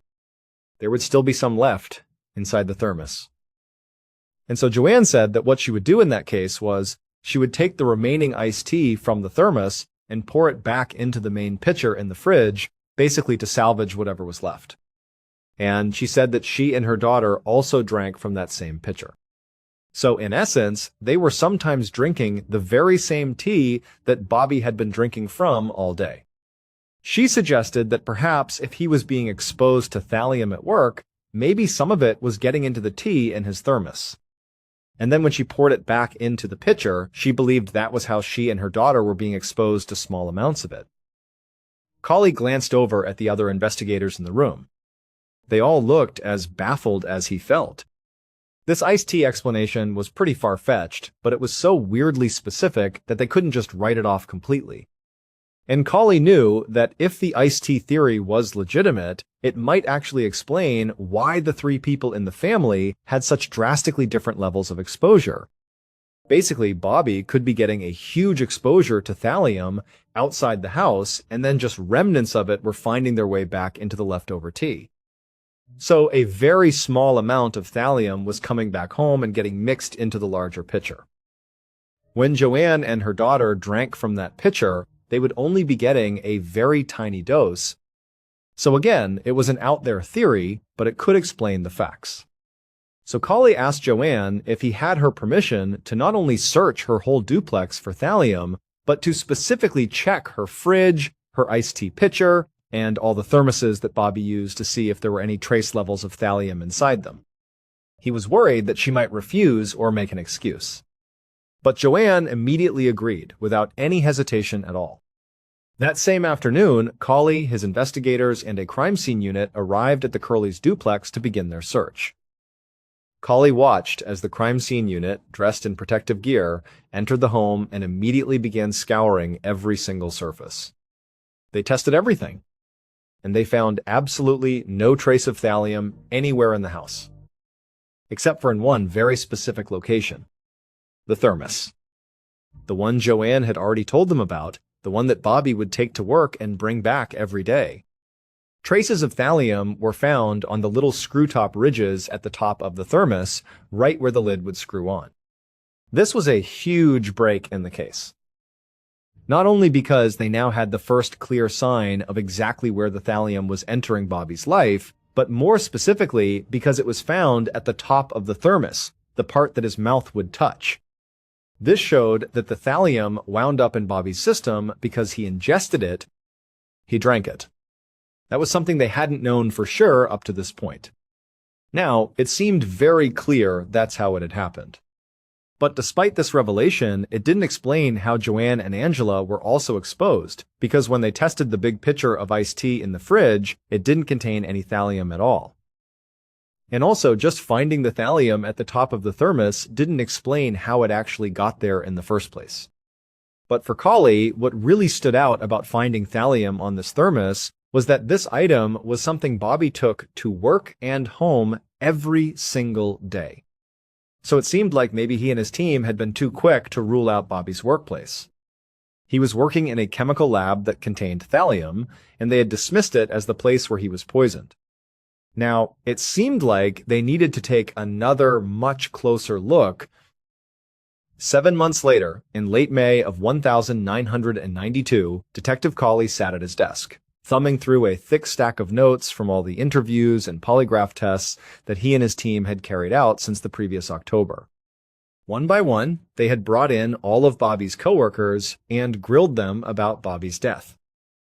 And all of the coworkers had more or less said the same thing. Bobby was a great guy, well-liked, and nobody they knew would ever want to harm him. Some of the coworkers did admit that they liked to prank each other a lot, but they insisted the pranks were always harmless. They said spiking somebody's drink with a deadly chemical was way, way beyond anything they would ever do. At least, that's what all of them said. But two of Bobby's coworkers, Sammy DePasquale and Robert Marinette, had failed their polygraph exams. In fact, the polygraph examiner told Colley that those two had gotten the worst scores he had ever seen in his career. So, very quickly, those two shot to the top of Colley's suspect list. Colley pressed both of them hard, asking them if they had pranked Bobby by putting something in his thermos. Maybe they didn't know how dangerous thallium was. But they both said absolutely not. They didn't do that. But Colley didn't believe them. He'd already heard about their previous pranks, like swapping out drinks for tobacco spit. So it didn't seem like a huge leap to think they might have put something from the lab in Bobby's thermos as a joke. The problem was, Colley didn't have any actual evidence that he could use to arrest either of them, especially since the university continued to insist that none of their thallium was missing from the lab. Now, Colley knew it was possible the university was wrong, that maybe there was some unaccounted-for thallium, but he had no way to prove it. Colley also still felt pretty suspicious of Joanne, and also of Bobby's own brother, David. Joanne was still a suspect for obvious reasons. She had thallium in her system, she seemed oddly detached from Bobby while he was dying, and she was apparently relieved when he was taken off life support. But even if Joanne had wanted to poison Bobby, it was really unclear how she would have gotten her hands on thallium. And as for David, the reason he was on Colley's radar was because he had spent a lot of time alone with Bobby, and he had done that kitchen renovation with him right before he got sick. So, David had the opportunity to poison Bobby. But there was really no motive. And just like with Joanne, Colley kept coming back to the same question. Where would David even get the thallium? That was the big mystery. Where was the thallium coming from? And so at this point, Detective Colley was basically at a dead end.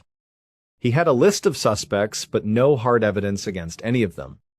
He just did not know how to move forward with the case. And this was heartbreaking, because earlier that same day, he had been informed that the district attorney had decided to officially shut down the investigation into Bobby's death. The case was now officially cold. And since Colley couldn't revive it, all he could do was close the case file and stick it in a drawer. One morning in August of 1994, more than 2 years after the investigation into Bobby's death was shut down, Detective Colley walked up the porch steps of the duplex where Bobby had lived, and he knocked on the door. Colley had been thinking a lot about this case recently. It had never sat right with him. And today, he was hoping that Bobby's widow, Joanne, would help him take one last shot at cracking it. A moment later, Joanne answered the door. And once the look of surprise left her face, she invited the detective inside. Colley quickly explained why he was there. He told her there had been a technological breakthrough in toxicology testing. The Wilkes-Barre police were now able to perform a new type of test that had not been available to them 3 years ago when her husband had died. And Colley believed that the information they could get from this new test could help them figure out what actually happened to Bobby once and for all. Joanne's eyes lit up at this news. She was about to open her mouth to reply, but Colley quickly added that there was a catch. He said that in order to do these tests, they would have to exhume Bobby's body. And the only person who could give investigators permission to do that was Joanne. Colley waited while Joanne processed everything he had just told her. He tried not to let it show on his face, but Joanne's response in this moment would decide the entire fate of the case. If she said no, there was nothing they could do. The evidence contained inside of Bobby's casket would be lost to them forever. Which meant that if someone had intentionally poisoned Bobby, they would never figure out who it was, and the killer would never be brought to justice. But to Colley's relief, Joanne said, yes, of course. Later that month, on August 23rd, Colley went to the cemetery where Bobby was buried. He watched as a backhoe dug up his grave and pulled the casket out of the ground. The police and the coroner then took custody of Bobby's body and performed the new toxicology tests. And when the results came in, they gave Colley the exact information he had been hoping for. Based on the police investigation and, critically, those new toxicology tests, here is a reconstruction of what police now believe happened to Bobby Curley. The very first time the killer slipped thallium into Bobby's thermos, Bobby was busy working in another room and didn't notice a thing, which was exactly what the killer wanted. The killer didn't hate Bobby.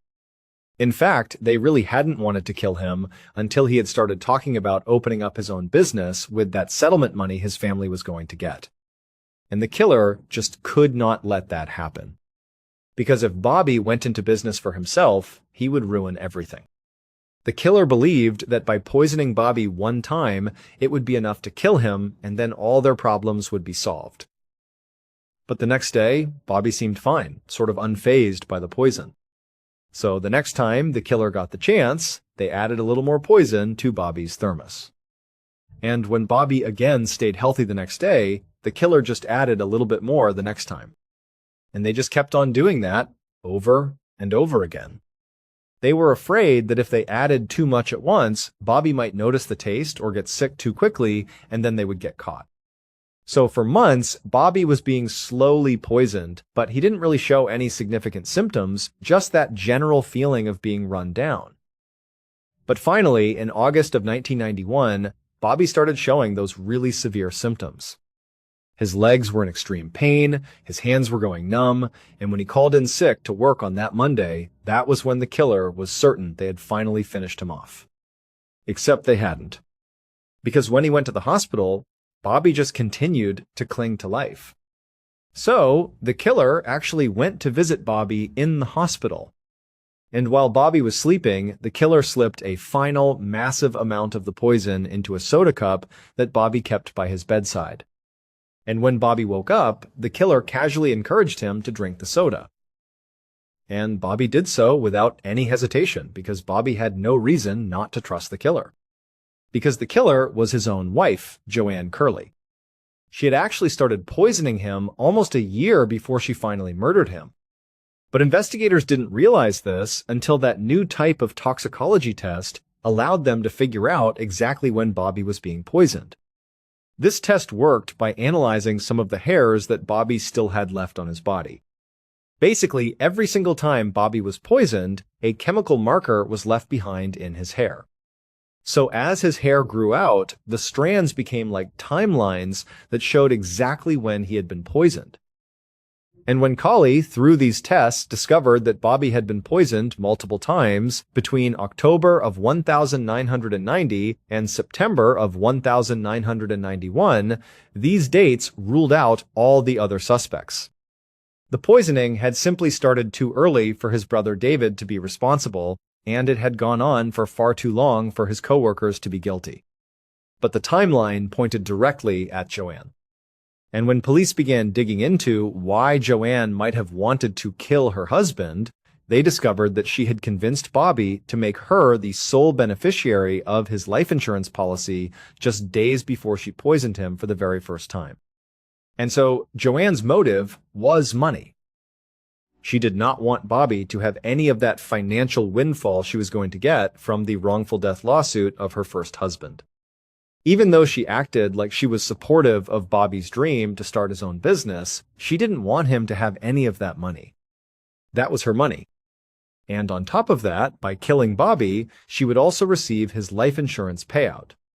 As for where Joanne actually got the thallium, she would later admit that she had used an old container of rat poison. It was a brand that had been manufactured in the United States years ago, before thallium was banned in household products. She had found it and held on to it. On the 12th of December 1996, 5 years after Bobby's death, Joanne Curley was finally arrested and charged with first-degree murder. Joanne ultimately pled guilty to the charges and was sentenced to 10 to 20 years in prison. She would wind up serving all 20 years of that sentence and was released from prison in 2016. This case proves that sometimes a killer doesn't strike in a single moment, but slowly, patiently, right in front of everyone. If you enjoyed this deep dive into the Bobby Curley case, make sure to leave your thoughts below and check out our other true crime stories linked on screen now. Until next time. In 2006, Susan Lewis and her daughter Jamie discovered the perfect Southern California home in a quiet community. They immediately loved the modest, perfectly sized house. Their home was a haven where they could start a new life. Matt, Susan's new boyfriend, joined them shortly after they moved there, improving things. It started a blended family. Matt and Jamie got along well, which relieved Susan. Matt also had a daughter, Marie, Jamie's age. Immediate friendship formed between the girls. Everything was wonderful briefly. Susan and Matt were happy, the daughters were happy, and this little house was the shelter they needed. This idyllic family started a new chapter. That ideal picture was about to be shattered, starting with a jar of peanut butter. Matt, Jamie, and Marie were enjoying the pool on a sunny summer day a few weeks after everyone had settled in. They were laughing, splashing, and having fun. Susan took a break from the festivities to make lunch for everyone inside. As she entered the kitchen, she spotted it. The kitchen counter had a peanut butter jar on its side. A lid was off. Not the strangest part. Peanut butter poured out of the jar like a liquid. As if melted, it gently oozed across the countertop and dripped into the floor. Susan felt the kitchen air. It was warm, but not hot enough to melt peanut butter. Her first thought was that a child did it. Maybe they came inside, microwaved the peanut butter for some odd reason, and left it as a prank. Anger drove her to the rear door to call for her daughter. "Jamie, get in here!" Jamie, still dripping from the water, entered bewildered. "What, Mom?" she asked. Susan pointed to the counter mess. Jamie later said she chuckled at her mom's silly question. "Did you do this?" "Why would I?" she asked. Susan asked, "Well, I don't know." "Do you know if Marie did this?" Jamie shakes her head. "No, we've been outside the whole time." Susan sent her outside and called Marie, believing her daughter. Like Jamie, Marie was confused as she entered. She replied, "No, I didn't touch the peanut butter." Susan looked from the mess to the two innocent girls. She sighed. She thought one of them wouldn't admit it, but it was a lovely day, and she didn't want a spilled jar of peanut butter to ruin it. It was rationalized in her head.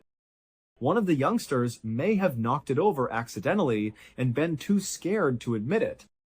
It may have melted because the kitchen was warmer than she thought. She convinced herself there were a dozen rational answers. It turned out she didn't care enough to make a big deal. Susan returned outside after 10 minutes of cleaning up the sticky, oily mess, and the four of them spent the afternoon in the sun and pool. Once the sun fell, they headed inside. The moment they entered, they sensed something was seriously wrong. After leaving, the house was different. Cans of pantry food were stacked on every second-floor stairwell. Some beans, maize, and soup cans were stacked haphazardly, forming a quiet obstacle course. But it continued. Random objects in odd patterns littered the house as they entered. Shampoo and conditioner bottles were arranged in a teetering pyramid on the tub edge. They had a flawless star pattern of hairbrushes and combs on the counter. They opened the microwave and found several peanut butter jars, some vegetable cans, and even some of the girls' teddy animals. The cleaning materials were neatly lined up on the floor under the kitchen sink, from shortest to tallest. Next came walls. Sprayed and splattered strange liquids covered the living room and kitchen walls. It looked like ketchup, mustard, or other sauces, but they weren't sure. Shampoo and soap stains made the walls slimy and sticky. Their immediate impression was that an intruder had broken into their home and robbed them. They hurried back outside, hearts racing, and searched the land. But nobody was there. Nobody had entered the residence all afternoon. They would have seen a car or person enter their driveway. Confusion and fear led them to capture what they saw. They returned inside and took pictures and videos of the unusual scenes on their phone. This is why we have so many photos today. None of it made sense to them. Their thinking told them this was a hoax, but who would pull it? Jamie was suspicious by Matt immediately. He assumed his non-biological daughter was behaving out. Susan thought it was Marie, Matt's daughter. Matt and Susan had a terrible fight over this quick blame game. It started a serious breakup in a nice blended family, and things became worse. Try to imagine their situation. Parents don't want to believe in supernatural events. Some kid is responsible, which is the most plausible but painful answer. If it's not a child, a stranger was in your home touching your things. What if it's not an intruder? The idea was too terrible to consider. So they believed the other person's child was guilty. They were convinced beyond reason. This conviction and need to blame someone prevented them from calling the police, which they should have done immediately. That call never happened. Instead, they began the laborious cleanup. They spent hours cleaning up the house while a dense, seething stillness permeated the air. After finishing, they sought to go on like denial-stricken folks. However, their sanctuary's weird events continued. About a week passed. The house was still tense, but they were attempting to forget the can and sauce incident. Jamie and Marie tried to spend time together one afternoon in Jamie's room. Marie worked on homework at a desk next to the bed. Jamie poured her freshly brewed coffee on the desk next to Marie. "I have to go use the bathroom. I'll be right back," she added. She turned and left the room, disappearing for a while. Marie returned with her head down, looking preoccupied with studying. Jamie returned into the room and discovered the coffee cup gone from the desk. Her white bedspread was covered in dark brown coffee when it was thrown. The room was empty except for Marie. Jamie became furious. "Marie, what are you doing? Why did you throw my coffee all over the bed?" Marie looked up from her schoolwork, stunned. She asked, "What are you talking about?" After following Jamie's gaze to the bed, she appeared as astonished as Jamie. "I didn't do that," she said. Jamie didn't trust her. This seemed like another of her odd tricks to garner attention, as she still believed Marie had made the large mess in the house the week before. Jamie left the room for cleaning supplies, frustrated. Her bleach bottle was placed on her dresser when she returned. Open dresser drawers held her clothes. She placed the bleach bottle upright on the smooth wood. She then took up the empty coffee mug from the bed and put it on the desk. She froze when she turned to grab bleach. She was spilling bleach over her clothes in her open drawers because the cap had been unscrewed. A constant flow of transparent, corrosive liquid ruined everything. Jamie could see Marie sitting on the chair the whole time. She remained still. Jamie was convinced it wasn't Marie. She screamed. Marie screamed when she saw bleach everywhere. Susan ran inside the room after hearing the noise, screamed, "What's going on in here?" The frightened girls tried to explain what happened, but their statements were inaccurate. A wall-mounted picture frame tumbled to the floor as the three of them stared at the damaged garments. It startled them all. Another picture fell after they stared at the empty wall. A loose nail or poster dropping could be a coincidence. However, two photographs descending simultaneously felt different. Susan witnessed the photos falling, the bleach and coffee, and her daughter and stepdaughter's utter terror. She grabbed both females and they fled. They hurried out of the home, got in the car, and drove away without a destination. They realized they couldn't stay in that house. A huge plot twist occurred. Jamie and Marie had silently accused each other of the strange events until now. Though they never stated it, it helped them make sense of the turmoil. Susan had been mentally blaming one or both girls. Now that she had seen the portraits come off the wall, Susan was beginning to suspect that something supernatural was happening in their home. Jamie and Marie were convinced. They were the first to express it as they drove aimlessly. They suspected their home was haunted. Susan and the girls drove home when they calmed down. Matt was at work all day and didn't know what happened. They returned inside with heavy hearts. The house failed again. Cans stacked up the stairs, stuff in unusual patterns on the floor, the microwave was filled of various goods, and the refrigerator door was open, spilling food onto the kitchen floor. Strange, sticky liquids covered the walls again. No one was responsible this time. Susan, Jamie, and Marie spent the entire vehicle ride together. Matt wasn't home, so none of them were it. Their terror was heightened by this fresh proof, coffee, bleach, and falling photos. The concept of a haunted house became unsettling. Matt returned home that night to turmoil and 3 worried family members.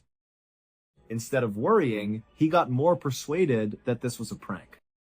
He hadn't seen the bleach pour alone, not seeing the images fall from the wall. All he saw was his girlfriend, Susan, believing this crazy claim that their house was haunted. Matt was a skeptic and refused to entertain any other explanation other than his girlfriend's trick. He and Susan had a huge fight. He claimed she encouraged the youngsters' imaginations. She said that he didn't comprehend and that the house was broken. They yelled at each other. They cleaned the house again while fighting, taking forever. The idyllic family was shattered at the end. Susan and Matt loathed each other, the kids were squabbling, and their sanctuary was gloomy and oppressive. Things worsened that night. The house lost power instantly. They were plunged into darkness and heard doors banging open and shut all night. The electric ignition on their stove kept clicking, as if trying to light a burner. They couldn't turn it off. Bang, bang, bang, click, click all night. They saw all this paranormal activity and recorded part of it, but fear and unbelief paralyzed them. Nobody knew what to do. From the outside, it's simple to suggest they should have contacted the police or left the house. However, a situation like that upends your universe. This challenges all you thought you knew about reality. Your brain switches on denial to cope. Instead of uniting against whatever was in their house, they fought and blamed each other for the things that were clearly happening in front of them, things that had nothing to do with them. Susan, Matt, and the girls hadn't notified their friends or relatives yet. They were humiliated and afraid of being disbelieved. Susan finally snapped the next day. She told a close friend everything. Peanut butter, cans, bleach, smashing doors. Her friend listened carefully and gave odd advice. Maybe you should try giving it a peace offering, she added. Maybe this thing in your house feels like you're intruding on its space. If you offer it something to show you mean no harm, that you want to coexist, maybe it'll stop. Whether this advice was good or not, Susan felt in control for the first time. She embraced the notion. Matt would be at work that day, so she knew he would never approve. It would start another fight when he called it absurd. So she saw an opening. She told the girls the plan. Susan chose a little porcelain cat figurine for the offering. Cats were her passion, so she thought offering them would be powerful. She said, "We mean no harm. Let's call a truce." She set up a little table with candles and a cat figurine in the middle. Observing her, the females were unsure what to think. Susan talked from the heart since she didn't know what to say or how to ritualize. "Please accept this gift," she told the empty room. "It's my gift to you. We mean no harm, and we want to coexist." Fate brought Matt home quickly. The noise had kept him up the night before, and he was so sick and fatigued that he left work early. He entered his house and observed Susan and the girls performing a séance. He was mad. "Definitely not," he said. "We are not going to interact with this thing. We're not going to act like it's real, because it's not." He stepped to the table and saw the cat figurine was the focus. Susan and the girls begged him, "Don't do anything! Don't touch it!" But Matt ignored them. He grabbed the figurine from the table, went to the back deck, and flung it into their backyard. Susan and daughters cried. He had made things worse, and they were afraid. All eyes were on the backyard where the cat landed. But they turned and glanced at the table. They all gasped. The same cat figurine was in the middle of the table where it had been seconds earlier. It was impossible. Everyone had seen Matt chuck it. Matt refused to change. He didn't care. He ran back over, grabbed the new figure, and tossed it on the floor, shattering it into 100 pieces. The violence and aggression were the reverse of Susan's peace offering. At that moment, Susan felt a sickening feeling in her stomach and knew they would suffer for what he had done. Jamie woke up in the middle of the night after everyone had wept themselves to sleep. She discreetly went downstairs to the kitchen for water because she was thirsty. Her blood chilled when she entered and turned on the light. The kitchen walls were covered in ketchup-like writing that repeated one word: cat. She saw cat everywhere. She shouted and went upstairs, waking everyone. Everyone descended and saw the signs. Matt instantly faced Jamie. "You're the one that found this." "You did this," he said. Susan defended Jamie. "You're the one who smashed the cat figurine, Matt." "No wonder this is happening." It escalated into another terrible brawl, with everyone screaming and blinded by rage and terror. They were haunted and could only pull each other apart. Beyond the writing on the walls, the residence was looted again. The contents of every drawer were spilled on the floor. Every closet was open, clothes scattered. Extremely messy, unlike anything they had seen before. Nobody had woken up. Everyone slept in their beds and heard nothing. It wasn't rational. As they began another unpleasant kitchen cleanup, they shifted some objects and found something new. A large, muddy footprint was on the linoleum floor. It was bigger than Matt's foot and not Susan's or the girls'. It was a giant man's footprint, or something else. Again, we can easily ask why they didn't go. When in chronic turmoil, your brain craves normalcy. A coping method. They did nothing. They cleaned up the debris, washed cat off their walls, and tried to survive in a house they couldn't afford to leave. Family dynamics had collapsed by this stage. The kids were shy and terrified. Marie and Jamie stayed in their rooms all day. Matt and Susan barely spoke. The house was now a jail, and everyone was sad. In the last 2 weeks of their time in that residence, 2 frightening events forced them out forever. Marie experienced it first. One evening, she was home alone for 2 hours. Susan and Matt hated leaving her, but they had to. Jamie went out with buddies. As night fell, Marie was home alone. Similar to a horror film scene. TV was her distraction in the living room. TVs started turning off and on suddenly. Fast, rhythmic, on, off, on. She understood from experience that this was a terrible sign indicating trouble. She couldn't turn the TV back on after it fully switched off. The remote flew off the coffee table and skidded across the floor as she reached for it. She was stuck in fear, sitting there. She knew others were there.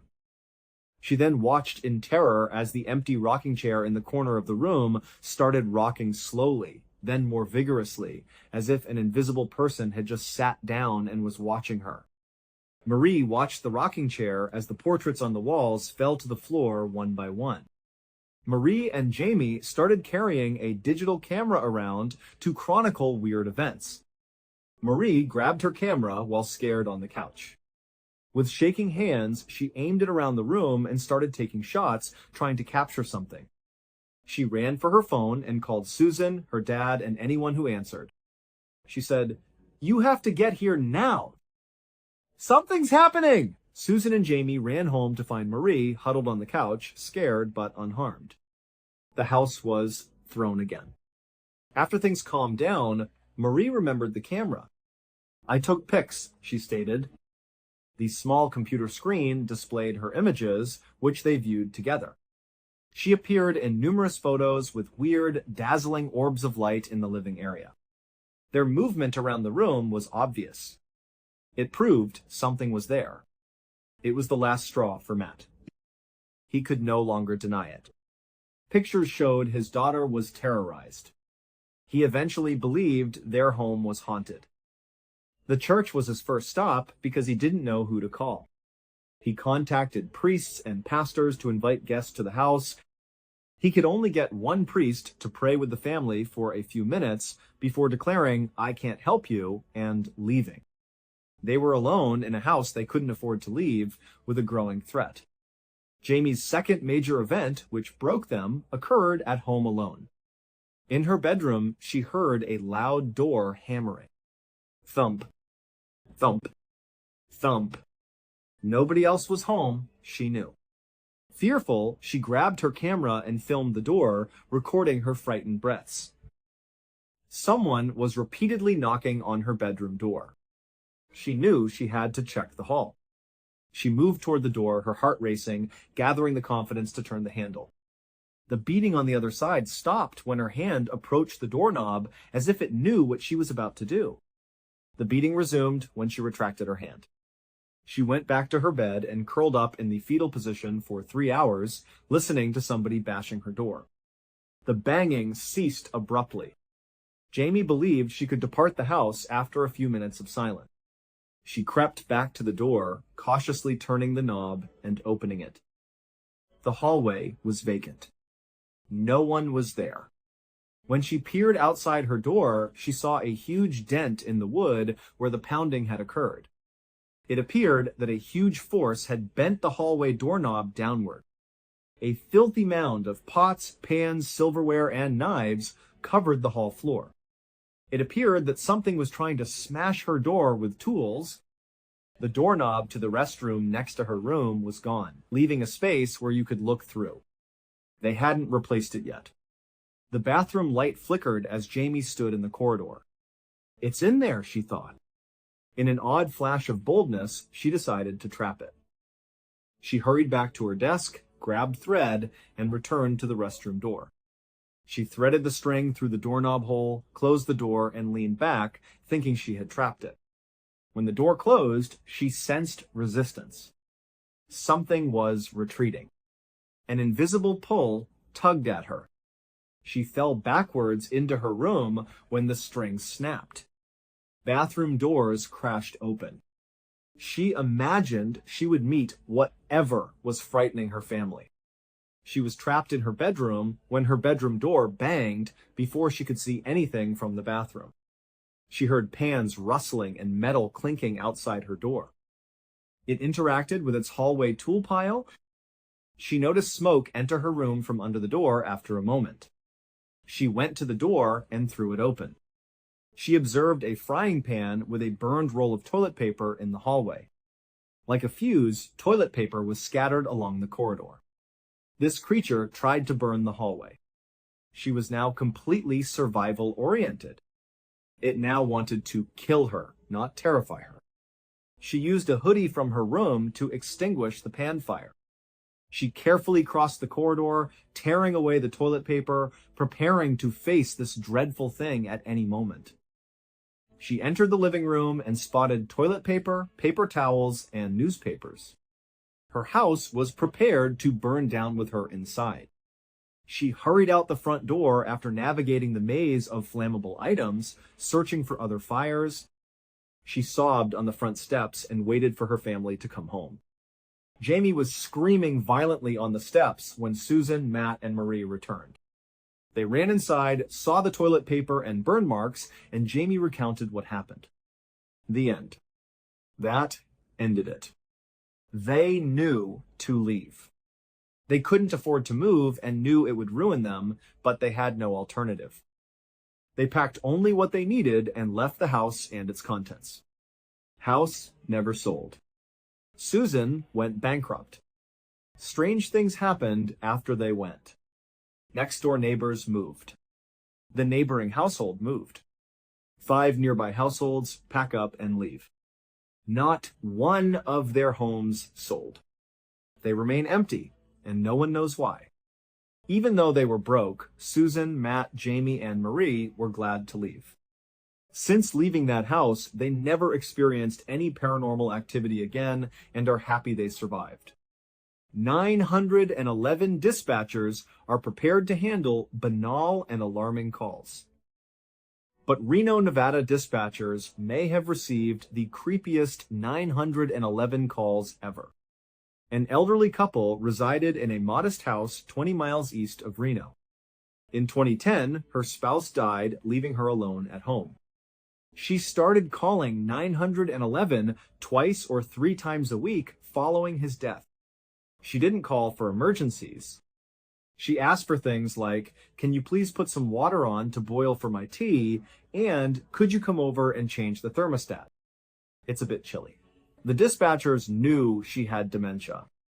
They always talked gently and told her 911 was for emergencies. She always seemed to understand, apologize, and hang up. These calls were confused and not emergencies, therefore first responders were never sent to her house. No matter how many times they explained it, she continued phoning. Her calls changed eventually. Instead of asking for help with routine domestic tasks, she called 911 thinking she was talking to her deceased husband, John. Dispatchers would answer the phone and hear her say, "John? Where are you? John, please come home." By now, they were so familiar with her that her address would appear up on their screen and they knew who it was. A protocol governed her calls. They answered politely and repeated their script. "Ma'am, this is 911. You can't call this number unless it's an emergency. You need to talk to your family." They didn't send a response unit again because she sounded confused, not in danger. Her tone changed when her number called one day. She sounded panicked and afraid. "John, please come home. Help me." "I need help, John. Come home." Her worried cry prompted the dispatcher to send first responders to her house for a welfare check. A few minutes later, the responding police unit pounded loudly on her front door and called her name. No response. Complete silence filled the house. The door was unlocked when they turned the knob. After identifying themselves as police, they entered. They immediately noticed how cold the house was. It was obvious the heat was off. They checked the first level but couldn't find her. No struggle or unusual behavior was observed. They walked upstairs to examine rooms. Each room was unoccupied until the master bedroom. The elderly woman was on the bed when they opened the door. Her death was obvious. Rigor mortis, the stiffening of the body after death, made her look dead for hours. The officers confirmed that the woman on the bed was the house owner and 911 caller. They updated the dispatch center by calling back. They told the dispatcher, "The woman you said made that 911 call a few minutes ago, it couldn't have been her. Based on the state of the body, she was already dead at the time that call was made." But the dispatchers insisted. "No way," they said. "We know what she sounds like. We talk to her multiple times a week. We have a whole procedure for her. The call that led you to that house was made by her." It was her voice. Police and dispatchers debated the discrepancies. They reached a rational conclusion. Not real rigor mortis, they decided. Her house was frigid, making her stiff. They assumed she called 911 and died in the few minutes it took officers to arrive. It was a reasonable explanation, but everyone was a little scared. A few days later, 911 was called again. The dispatcher noticed the deceased woman's home address on the screen. Double take. It wasn't possible. They assumed a relative or friend was at the house. Blood chilled when the dispatcher answered. It was her. She screamed for her spouse in the same voice. "John, come here! Save me! Help me!" The dispatcher followed procedure and stayed calm despite knowing the whole background and that this woman was supposed to be dead. The call ended abruptly when they tried to acquire further information from her.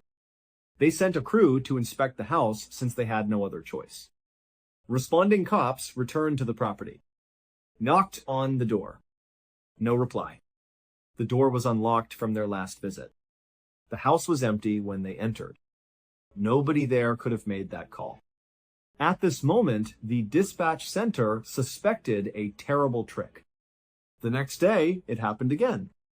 Another call from the dead woman's home. The same frantic voice begged for her spouse and for aid when they picked it up. The dispatcher tried to keep her on the line again, but it cut out.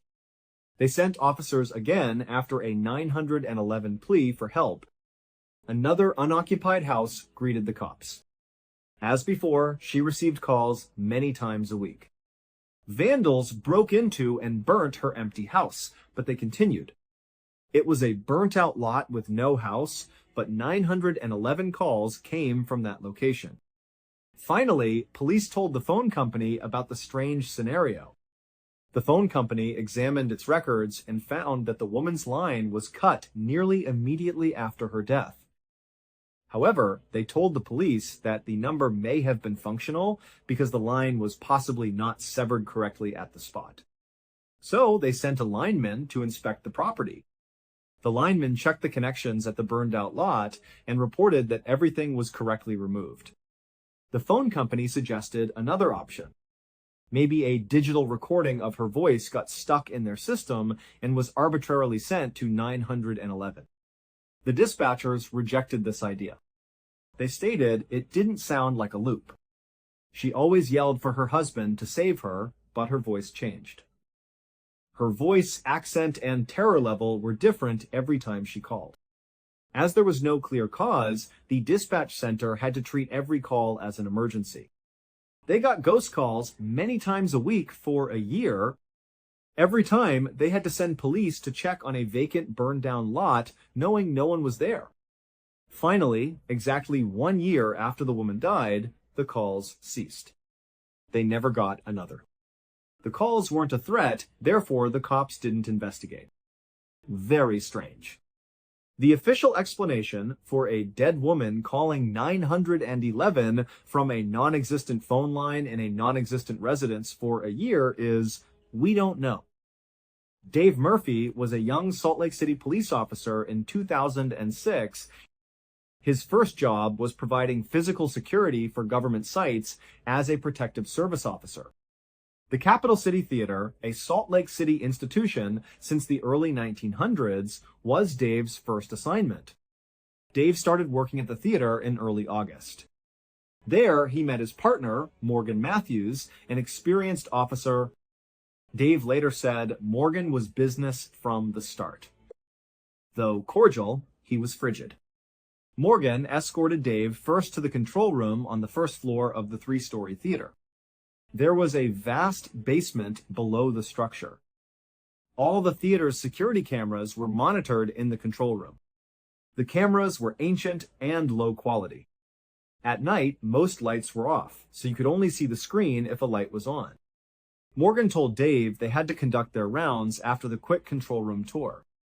"This is what we do at the beginning and end of every shift," he said.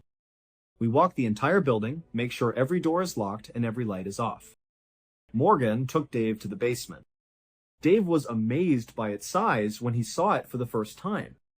The lengthy hallway seemed to go on forever into the darkness. A piano sat alone in this big, empty hall. Poor lighting and musty air were down there. Dave recalls feeling creeped out immediately. The dark hallway with closed doors and the piano in the middle was disturbing. "I don't want to spend much time down here," he thought. After inspecting each door, they returned up the corridor to examine the first, second, and third floors. The rest of their shift was spent in the control room after the security round. Dave wanted to get to know his new partner, but Morgan was icy and uninterested in small talk. Dave observed Morgan seemed nearly frantic to finish the last rounds and leave the building as their shift ended. After that first night, Dave had a peculiar sense that Morgan hated the theater. It took Morgan a while to explain why he was right. Dave's training included security rounds with Morgan over the next 2 days. Morgan concluded 2 days after Dave started that Dave knew the building well enough to tackle the final rounds alone on August 9. "Morgan, why don't you take this one?" Dave felt confident and patrolled the scary basement. After locking the doors and turning out the lights, he checked the first floor's rooms, including the main auditorium. He went to the second floor to examine the rooms and balcony, then to the third floor for the staff offices. He finished his checklist with the practice room. This open doorway was the only room in the building without a door. Just pop your head in, look around, and leave. Dave went to the rehearsal room, turned on the light, and looked in. The room was vacant. Once satisfied, he turned out the light and turned back into the corridor to go when a door across the hall banged shut violently. It was the bathroom door. His first impression was that someone was fleeing the building after sheltering there. He instinctively grabbed his radio and phoned Morgan. Morgan heard someone's on the third floor, but saw no one on the hallway video. Dave had grabbed his gun and was examining the dark hallway. He didn't see runners. While waiting for Morgan to save him, he thought about two things. First, hearing the door bang didn't mean the person ran out. They may still be in the bathroom. Second, he remembered from his training that the bathroom door had a heavy-duty hydraulic hinge. That door could not close. He was aiming his revolver at the bathroom door when Morgan emerged at the top of the stairs with his weapon. They entered the bathroom and cleared every stall and corner. No one was there. There was no escape. Okay, they thought, they must have run out of the bathroom before slamming the door. They're somewhere else in the theater. They searched the entire building. They left the bathroom with pistols drawn and checked all third-floor doors. All was locked. Dave could see via the stairway door window that the second-floor lights were on as they descended. He recalled turning them off minutes earlier. "Did you turn on the second-floor lights?" Morgan shook his head. No. They assumed the bathroom occupant ran to the second level and turned them on. When they entered the second story, all the lights were on and every door was open. They searched every room, closet, and crevice. Nobody was there. They switched out all lights, locked all doors, and kept searching. Lights off, doors locked, the first floor was perfect. They descended to the basement. As they searched for an intruder, the creepiness increased. They searched every room, but found no one. Back in the control room, they reviewed third-floor surveillance footage. The camera wasn't pointed toward the restroom door, and the corridor was too dark to view. The footage only shows the practice room light flashing on and off and the door slamming loudly. They couldn't explain. They were afraid that someone was still in the building. One more thorough search yielded nothing. They gave up and left, calling it a bizarre, unexplained experience. Morgan worked alone on August 11th, 2 days later. Off day for Dave. Morgan perceived whispers from the hallway behind him while in the control room. After the door slammed, he was hypervigilant. He exited the hallway with his pistol. After he did, the whispering sound moved down the hall away from him. Nothing was visible when he peered around. He slowly walked down the corridor to the basement stairway. As he climbed the steps, he heard someone coughing from the basement. Morgan now acknowledged to being afraid. After all the strange things that had been happening, being alone in this vast, ancient theater and hearing coughing from the spooky basement was unnerving. He slowly descended the stairs with his rifle pointing ahead. He stopped coughing as he turned the corner at the bottom of the stairs. He turned on the lights and saw a long, deserted hallway. There was nothing. He checked all the doors as he walked down the corridor. Farther down the cellar, he smelled smoke. It came from a locked door next to him. He entered expecting a fire after unlocking the door. Despite the strong smoke scent, the room was empty and there was no fire. He examined the little room with the light on but found nothing. He searched every room in the basement, convinced there was a fire. There was nothing. The smoke smell vanished as quickly as it appeared. He searched the auditorium for fires, but found none. He pondered phoning the fire department, but what would he say? He had to assume he smelled something. A few weeks later, on September 4, Dave arrived early for his shift at the theater. He spotted 3 employees speaking at the front desk when he entered. He overheard one talking about theater spirits as he passed. He was immediately intrigued. He approached the chatting man and introduced himself. Blair Fuller was the theater's senior accountant. Dave asked, "What's this about ghosts?" "I'm a security officer here, and I've seen some strange things myself." Blair invited Dave to his third-floor office to explain. "Okay," Blair said, "I've got a story for you. This happened a couple of years ago. I was right here in this office working late. It was about 9 or 10 at night, and I heard the elevator kick on. A loud elevator engine was always visible outside Blair's office. He didn't think much of it until he realized he was the only one in the building. The lights above the elevator door indicated the floor from his office window. It rose from the basement. It halted on the third floor after the first two. No one was there when the doors opened. Blair claimed he wasn't worried. He thought there was scheduled maintenance. The elevator alarm, which sounds when something blocks the entrance, went off after a while. He heard the loud ringing from his window, but saw nothing in the entryway. From his office, he walked to the elevator. He reported the temperature plummeted when he entered. The elevator was cold. He turned to face his office, and the doors closed. He said he didn't get off. It was his choice to ride. The elevator went down when the basement button lit up, obviously pressed. He wondered, what in the world is going on? The basement elevator opens. The place is empty. He entered the eerie underground hall. He shouted, "Hey, is anyone down here?" with all his courage. No one responded. Only light came from the open elevator car. He scarcely saw the piano in the hall.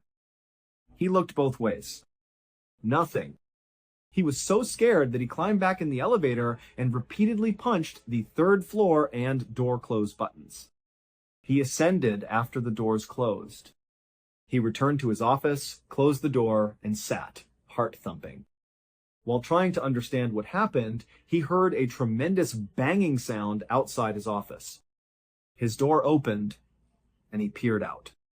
His eyes fell on a large metal filing cabinet in the entrance with all its drawers open. That was not his doing. He watched as the hefty drawers closed themselves one by one. Bang, bang, bang, until they all closed. He tried opening a drawer to test whether it would close itself, but it didn't. Something must have closed it. He then left with his belongings. He never worked another theater night shift. Dave informed Morgan of Blair's remarks later that night. Morgan surprised him by opening up. He said, "You know, even before you started working here, I always felt like I was being watched in this building. And then we had that experience with the slamming door and the lights. And just a few days ago, when I was here alone, I heard voices and someone coughing in the basement, and I smelled smoke. They were finally open about how uncomfortable they felt." Dave thought of it. "My best friend, Greg, said, I'll invite him over one night. We'll tell him we're just giving him a tour, and we won't say anything about the strange stuff. We'll just see if he notices anything. If something happens, we'll have another witness to validate it." Morgan agreed with him. The next day, Dave's friend Greg came for his tour. They started in the main auditorium and went to the basement. Morgan and Dave observed an open door down the long corridor when Morgan turned on the light at the top of the stairs. They were certain that door should be locked. They pulled Greg behind them, drew their pistols, and moved down the hall to the door. The door banged in front of them as they left. 3 shocked people stared at each other. Before they could act, the doorknob rattled fiercely. A few seconds later, the rattling ceased.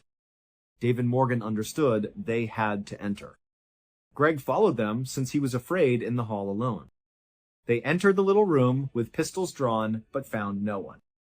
Greg exclaimed and pointed to a corner. He murmured, "Someone's sitting in the corner." After turning around, Dave and Morgan aimed their weapons at the corner, but saw nothing. "I just saw someone," Greg said. One of them said, "He was wearing a hood, like a sweatshirt." He was right there. Greg was seeing things after they brought him in to disprove the oddity. They left, locked, and headed upstairs swiftly.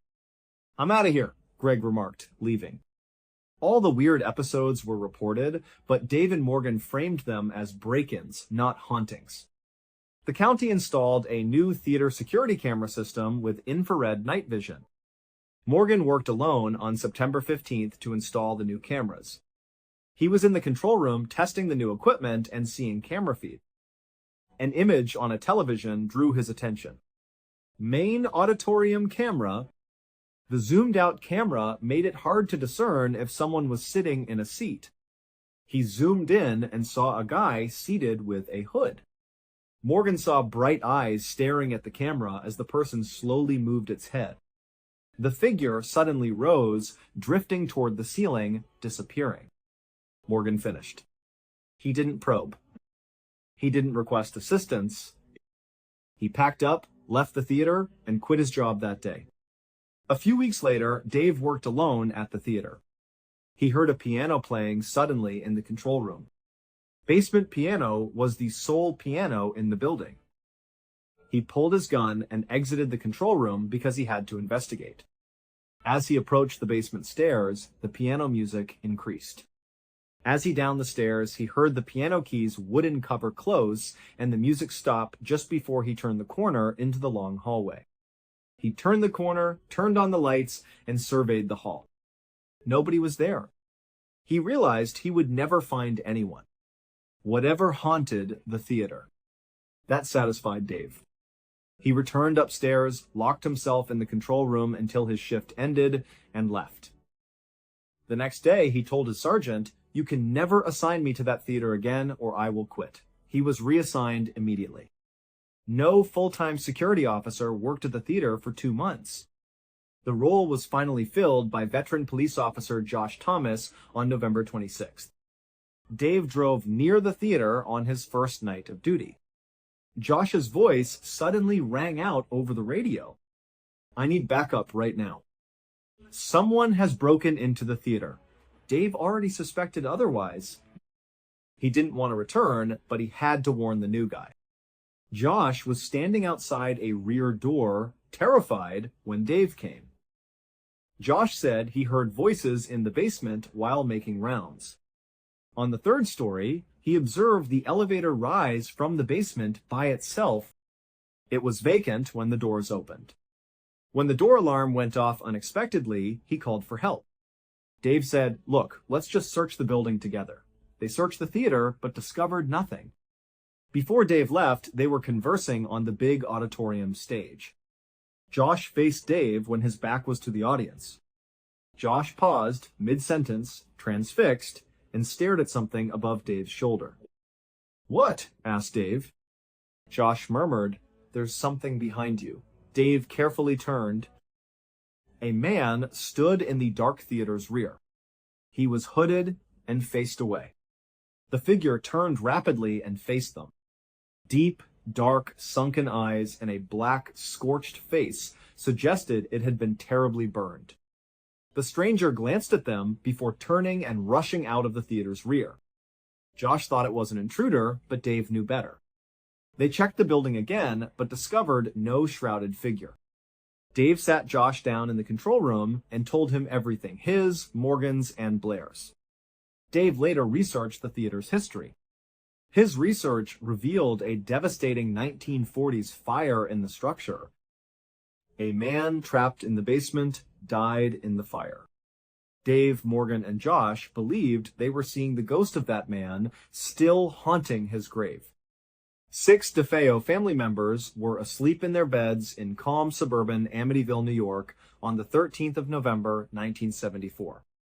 The 7th family member, 23-year-old Ron DeFeo Jr., was awake in his basement room.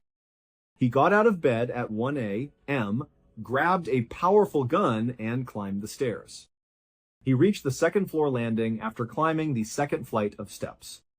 He went straight to his parents' bedroom. A little candle on his father's bedside table illuminated the room. Ron shot his father twice in the back with the rifle. After his father stopped, he shot his mother twice with the rifle. He left the room calmly and crossed the hall to his 2 younger brothers' bedroom. He fired 1 shot at his 1-2-year-old brother Mark with the weapon again. He then fired one shot at his 9-year-old brother John. His 3-year-old sister Allison was asleep in another bedroom down the hall when he exited their room. He shot once with the rifle. After leaving her room, he went up a third set of stairs to the third story, located his 8-year-old sister Dawn, and shot her one last time. Ron DeFeo Jr. killed his family in 15 minutes. He was calm and collected. He casually moved from room to room, taking well-aimed shots. He dropped the firearm, stepped outside, and sprinted to a neighboring pub. He raced inside and yelled that he had just returned home to discover his family shot and needed help. He refused to enter the house when bar patrons followed him. They entered and saw the horror. Ron immediately confessed, "I killed my family," to the police. Ron Jr. was the most notoriously dysfunctional DeFeo. His explosive, angry temper and extensive drug and alcohol usage were well known. People avoided him. Amityville was unsurprised when Ron was found guilty of murdering the entire family. As crime scene details emerged, folks wondered if there was more to the story. All 6 victims were found face down in their beds. None exhibited evidence of fighting their attacker. Investigators initially thought Ron drugged them before killing them. No family members had narcotics or sedatives in their systems when toxicology findings came back. This didn't bother police at first. They assumed the family in the other rooms didn't hear the gunshots. Ron utilized a .35 caliber Marlin, one of the loudest guns available. Investigators tested the identical gun inside a house and found that it could be heard from a mile away. The detectives concluded that the family heard the gunshots, which was alarming. What was happening must have been known. None got out of bed for some reason. They didn't flee, hide, or fight. All they did was wait in bed. Ron's confession was odd. He informed authorities that he heard a voice in his head while lying in his basement bed, unable to sleep the night of the murders. The voice said, "Kill them." He believed he was going crazy. A shadowy figure emerged from the darkness under the basement stairs and approached him. Ron saw this creature stroll up to his bed, bend down, and whisper, "Kill them." He said he lost control of his body at that point. Involuntarily, he grabbed the gun next to his bed, rose up, and headed upstairs. He knew he was going to kill his family and didn't want to, but he had no choice. He claimed to be possessed by a basement demon. Ron's tale horrified Amityville, but a demon-possessed mansion didn't hold up in court. His 6 murder convictions earned him life in jail. The Lutz family moved into the notorious mansion a year later. After 28 days, they fled in terror, claiming supernatural forces were tormenting them, including cellar voices. After then, famous demonologists Ed and Lorraine Warren investigated the property. They swiftly confirmed the house was haunted. The Amityville house is one of the most haunted in the world. Lorraine captured a famous photo while the Warrens investigated. She was taking infrared photos on the 2nd floor near the bedroom where the 2 boys were killed. She and her husband Ed were alone in the house. One photo of the processed film showed a young boy with luminous eyes peering out of a doorway. Lorraine has long maintained the boy in the picture is 9-year-old John DeFeo's ghost. The house still stands in Amityville and has been sold many times. No one seems to like living there long. Many thanks for viewing. Comment your thoughts about today's episode. And remember, you can binge on our true crime playlist right now. Till next time. See you. Gina Allen, 24, and Brandon Day, 28, were overjoyed. They were entirely lost in the rocky San Jacinto mountain range in California for 48 hours. They were fatigued, starving, and losing hope. They saw it as they stumbled down a valley. It was camping. A simple green tarp was hung between 2 trees as a roof. Hope filled them. They hurried to it, their hearts racing, praying that the camp owner was still there and could assist them escape the mountains. No one was in the tiny clearing when they arrived. The camp was vacant. Still, it appeared someone had lived there recently. Under the tarp were a sleeping mat, jacket, shoes, disposable razor, kitchen utensils, and a bright yellow rucksack. Brandon and Gina, desperate and on the brink of collapse, went through everything without thinking. Anything that could save them was sought. A phone, map, radio, or even a lighter, and matches. Anything. Brandon searched the open objects under the cover. Gina grabbed the yellow backpack. She unzipped it and began pulling stuff out while knelt. Maps were her first discovery. As she removed them, she saw pen writing on the white edges, apparently written recently. She initially ignored the notes. She was determined to find anything useful, so she took each map out and put it on the ground beside her while digging through the bag. Suddenly, she noticed something while searching. She had the top map in the pile next to her. A note was written at the top. She froze at its sight. She paused, turned, and stared. What she saw when she read the sentences shocked her. She gently reached over, picked up the map, and held it in front of her face, not wanting to get her hopes up. As she read the note again, she laughed and smiled big. He laughed in sheer relief. She shouted for Brandon to come look because she was so excited. Brandon stopped digging through the gear and approached her. He bent down and glanced at the map where she pointed. After reading what she had read, he laughed too. They survived. The map included a remark at the top. The date was May 8. Today was that date. They were certain that this note had been penned within hours. They needed to be nearby. Brandon and Gina sprang up and yelled for the camp owner to aid them. Brandon and Gina missed one crucial point in that note in their enthusiasm and relief. This simple fact would impact their lives and the camp owners forever. Before Brandon and Gina's tragic journey into the San Jacinto Mountains, a stranger was prepared for a hike. He would hike that mountain range. At 59, John Donovan began his quest on the 19th of April, 2005. No family existed for John. He was an only child and lost both parents at age 10. As an orphan, he had to raise himself. John moved to Virginia and became a social worker in his 20s. Despite his good pay, he was frugal. But he wouldn't spend more than necessary. He developed the habit as a child trying to survive with little money. He kept the tendency as an adult. From his childhood till his 2005 journey, he never owned anything decent. He wore a simple clothing virtually daily. He never had a car, phone, or computer. He always looked for the cheapest housing possible.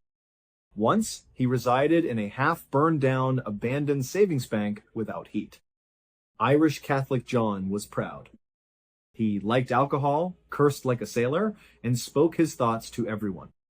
He was friendly once you got to know him, but his unconventional lifestyle and occasionally gruff attitude made it hard for him to establish friends for most of his life. However, in his 40s, he joined a local hiking club to lose weight. He was shocked to find that the club members loved him. He was entertaining, and his presence on the trails made everything more fun. Over time, his hiking club became John's family. He was loyal to the club and would go on every trip. It dominated his existence. John was unusually good at hiking. He got lost even on paths he had traveled dozens of times, even though he sometimes hiked over 4,000 miles in a year. John rarely corrected this issue, although knowing it, he rarely packed a compass, which would be the first thing you'd pack to stay oriented. GPS was unavailable since he refused to get a cell phone. John rarely carried much on walks. He was an ultralight backpacker, packing only the necessities. It was sometimes less than the basics for John. His buddies kept telling him to pack more gear for emergencies, but he ignored them. He claimed he was in control and everything was good. Fair enough. John always got from A to B on his walks.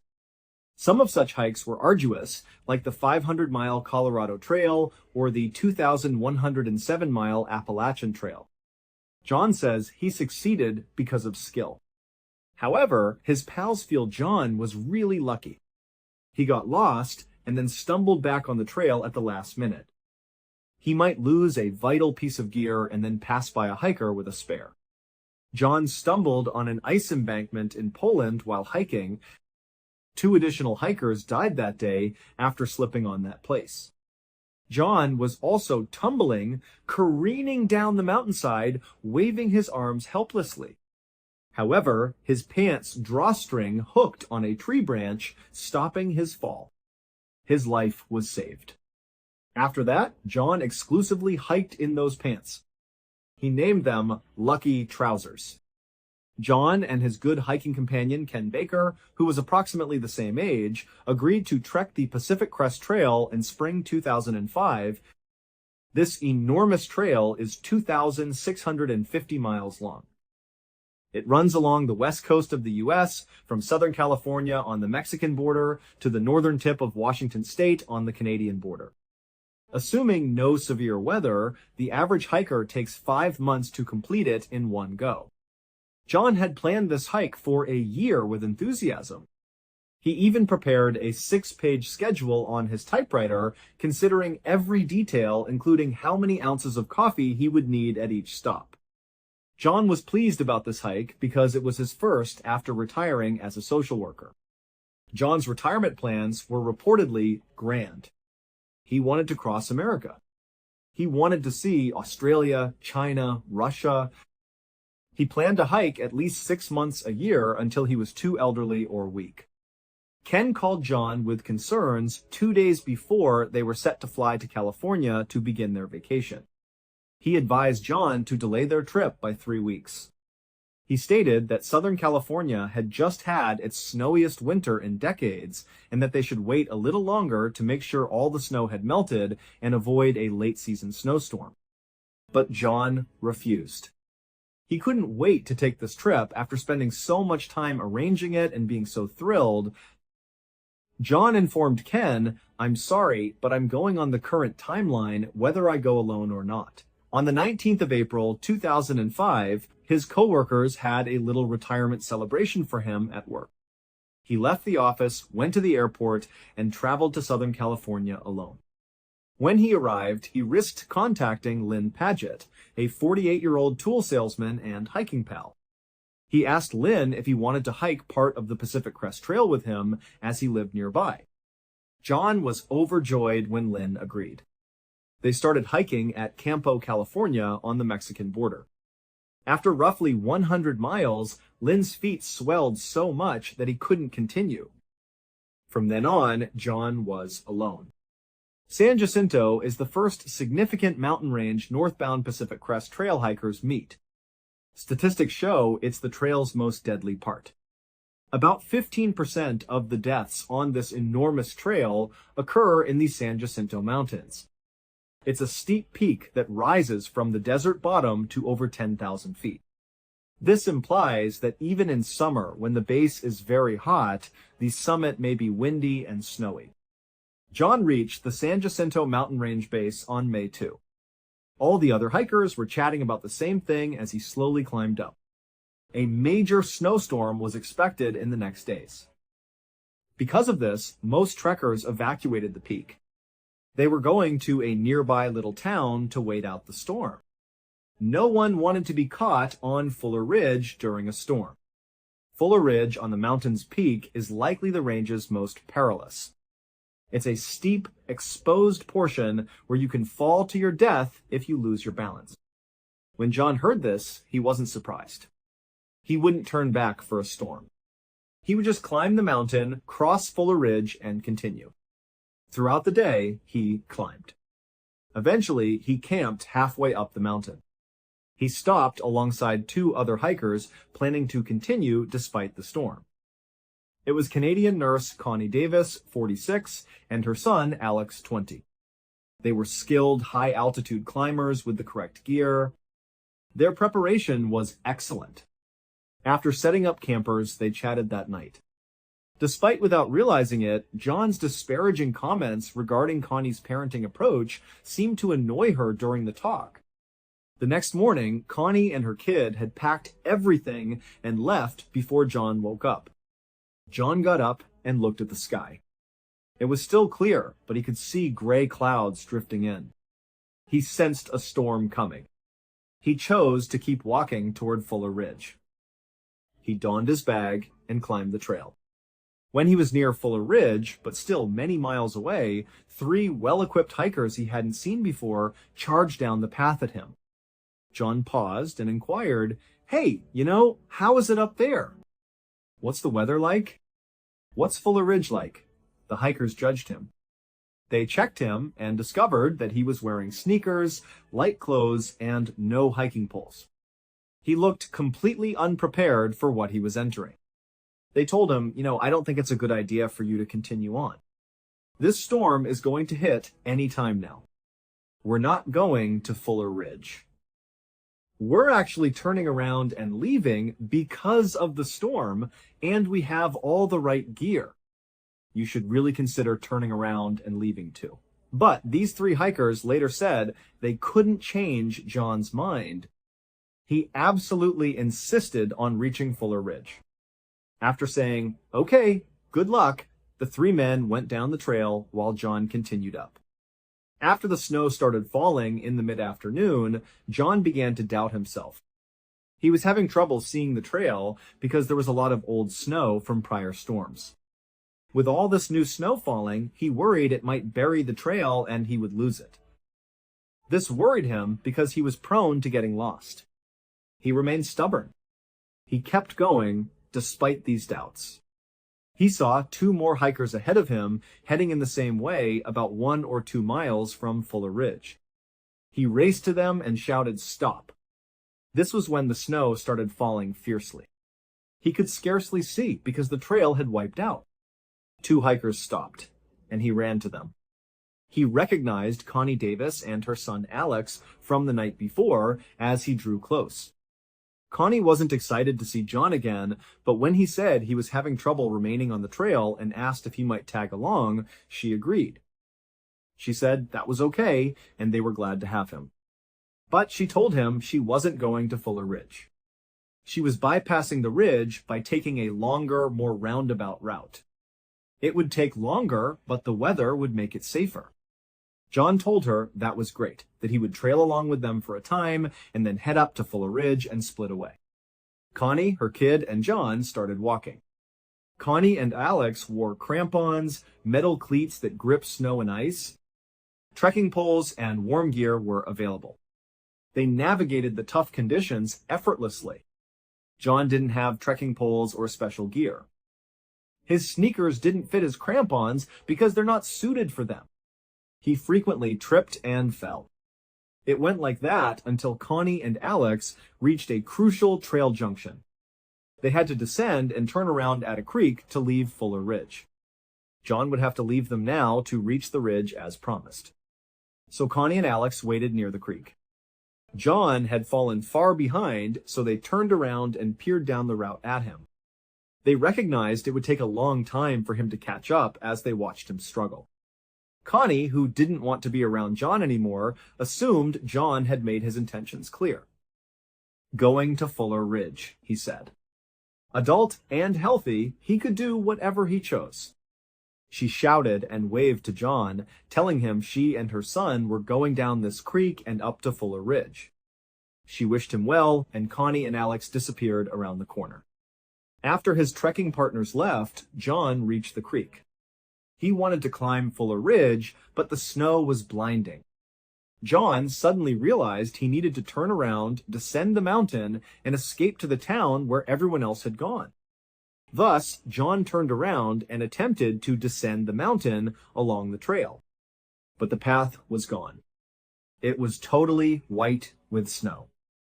He couldn't spot any other hikers since there were none nearby.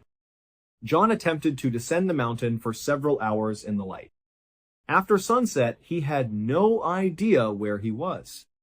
He gazed out away from the mountain and noticed a big, bright cluster of lights below instead of trying to keep on a track he didn't think he was on. Even in the snow, he could see city lights. He chose that as his North Star and walked downhill toward the lights. He walked toward these lights for hours, avoiding massive drop-offs, boulders, and forests. He reached a crucial stage in his journey. He had to decide in Long Valley. He could either continue down the mountain and jump into a steep ravine he couldn't climb out of, or he could turn around and trek back up and try another route. He didn't know the right direction yet. He only knew he had to descend since his predicament was worsening by the second. He could die of hypothermia if he didn't find refuge quickly. His choice was to jump.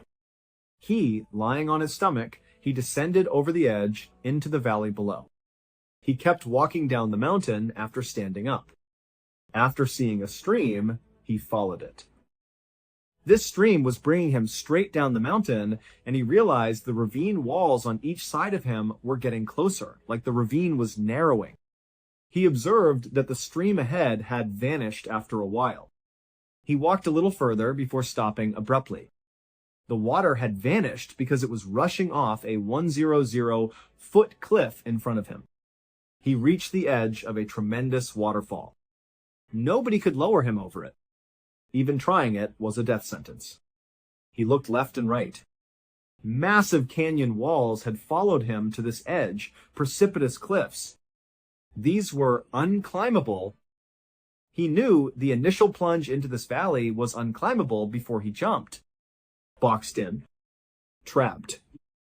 He presumably thought it would take a week or more for anyone to notice he was absent. John returned to a flat location up the ravine, disappointed from the waterfall. Camp setup began.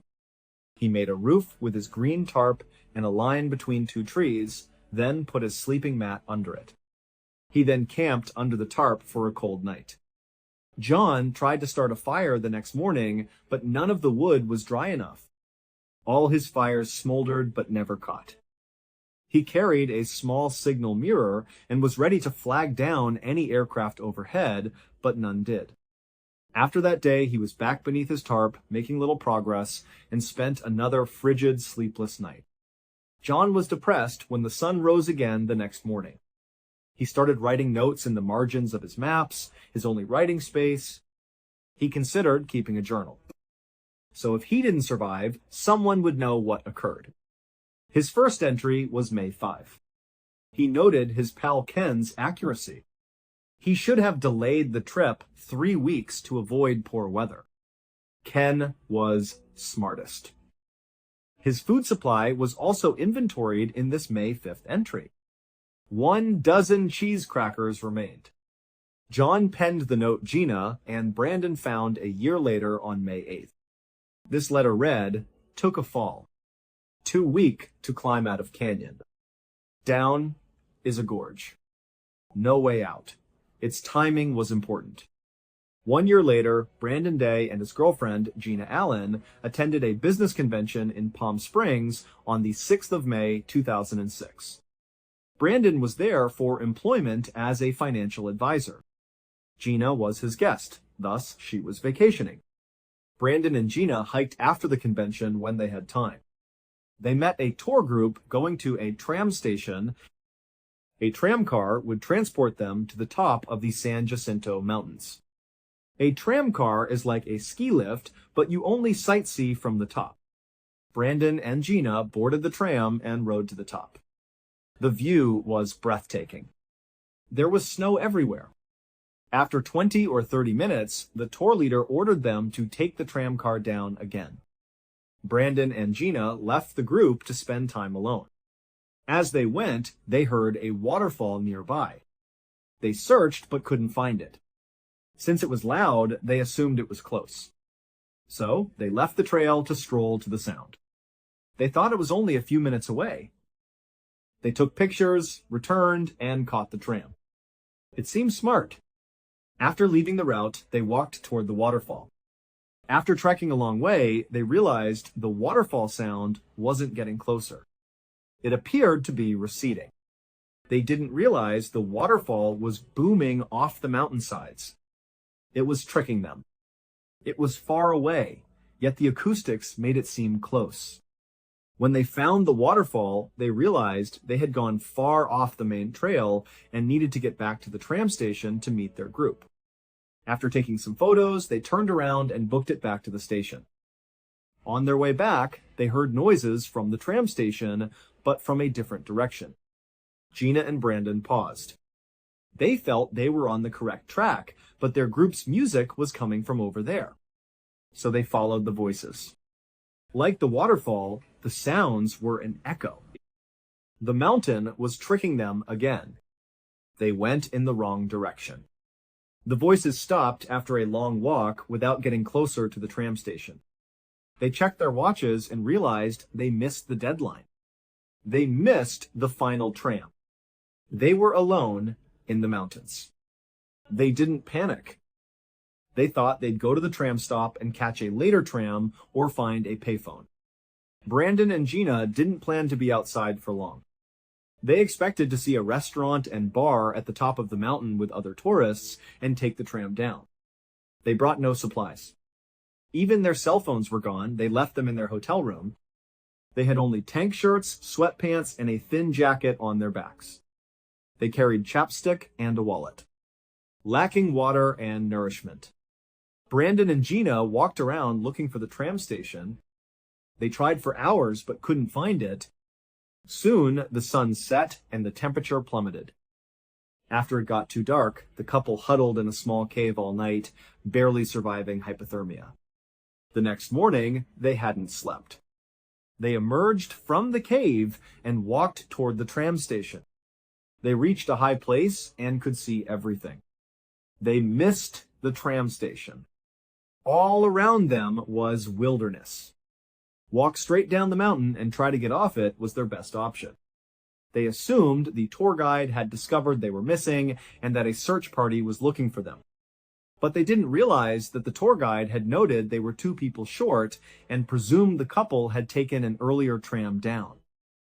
Nothing reported. Nobody looked for them. Brandon and Gina descended the steep mountain all day, falling half the time, hitting rocks and trees, and getting cut up by plants. The experience was terrible. By sundown, they had no idea how close they were to the bottom. So they cuddled again for the night. They had no cave this time, so it was another horrible, frigid night. Finally, their third day dawned. Brandon and Gina moved to escape the mountain. They reached the Long Valley Ravine drop-off John had reached a year earlier after colliding with more boulders and trees and getting even more bruised. They deliberated whether to jump. They knew they couldn't climb out after jumping. They didn't have the stamina to climb back up and locate another path, and they didn't know whether there was one. Like John, they lay on their stomachs, grasped the edge, and fell into the ravine. They walked after standing. They hurried to a river and drank as much as possible. It boosted morale greatly. They got up and walked downstream. Then they saw a green tarp between 2 trees in the distance. It was John's campsite. Brandon and Gina raced over and found John's map notes. After they rose up and called for the owner and no one came out of the woods, Brandon looked over the note again. It was then he noticed. The note was written on the 8th of May, 2005. The year Brandon and Gina read it was 2006. This note was 1 year old. John got lost and wrote a note on the same day Gina and Brandon arrived at his campsite a year later. They overlooked the year in their excitement. The couple scrutinized the gear under the tarp. They noticed all the metal forks and spoons rusting. These sneakers looked like they had been sitting there for a while. They both felt dreadful, like something terrible had happened. Gina dumped the yellow backpack again and found a wallet. Opening it revealed an ID card. The owner was John Donovan. Now they knew who wrote the note and owned the camp. After that, Gina and Brandon put out all the maps to find more messages. There were. After May 8, 2 additional messages arrived. At his 60th birthday on May 11, John reported that he was down to 2 cheese crackers. John ended his message on May 14 with, "Headed down to creek for water. Goodbye." Love you all. The couple was devastated to read John's dying remarks. His body was probably close. They realized it then. What chance did they have without experience or gear if John, who seemed like an expert hiker with all this gear, was stuck and killed out here? Gina packed John's belongings back into his yellow rucksack and carried it, unsure what to do. John had mentioned a gorge ahead, so Sarah and Brandon left the tent and headed downward, hoping there wasn't one. Unfortunately, after trekking a while, they reached the cliff with the 100 foot plunge and waterfall. They understood they were stuck like John. Nothing could be done. Left stunned and shocked, they sat down. They ignored each other. They sat, unsure of what would happen. They both thought they might die here. Gina awakened. She rummaged through John's rucksack again. Brandon inquired about her activities. She suggested they had missed a secret pocket or anything else that could help. She went through the bag and found another, smaller plastic bag in a little pocket at the bottom. And matches were inside. They remained dry. The pair immediately removed them and began gathering logs for a fire. It didn't catch when they ignited a match. Every log on the ground was damp. The fires they started all night smoldered and went out. Gina and Brandon returned to John's campground after dark, discouraged.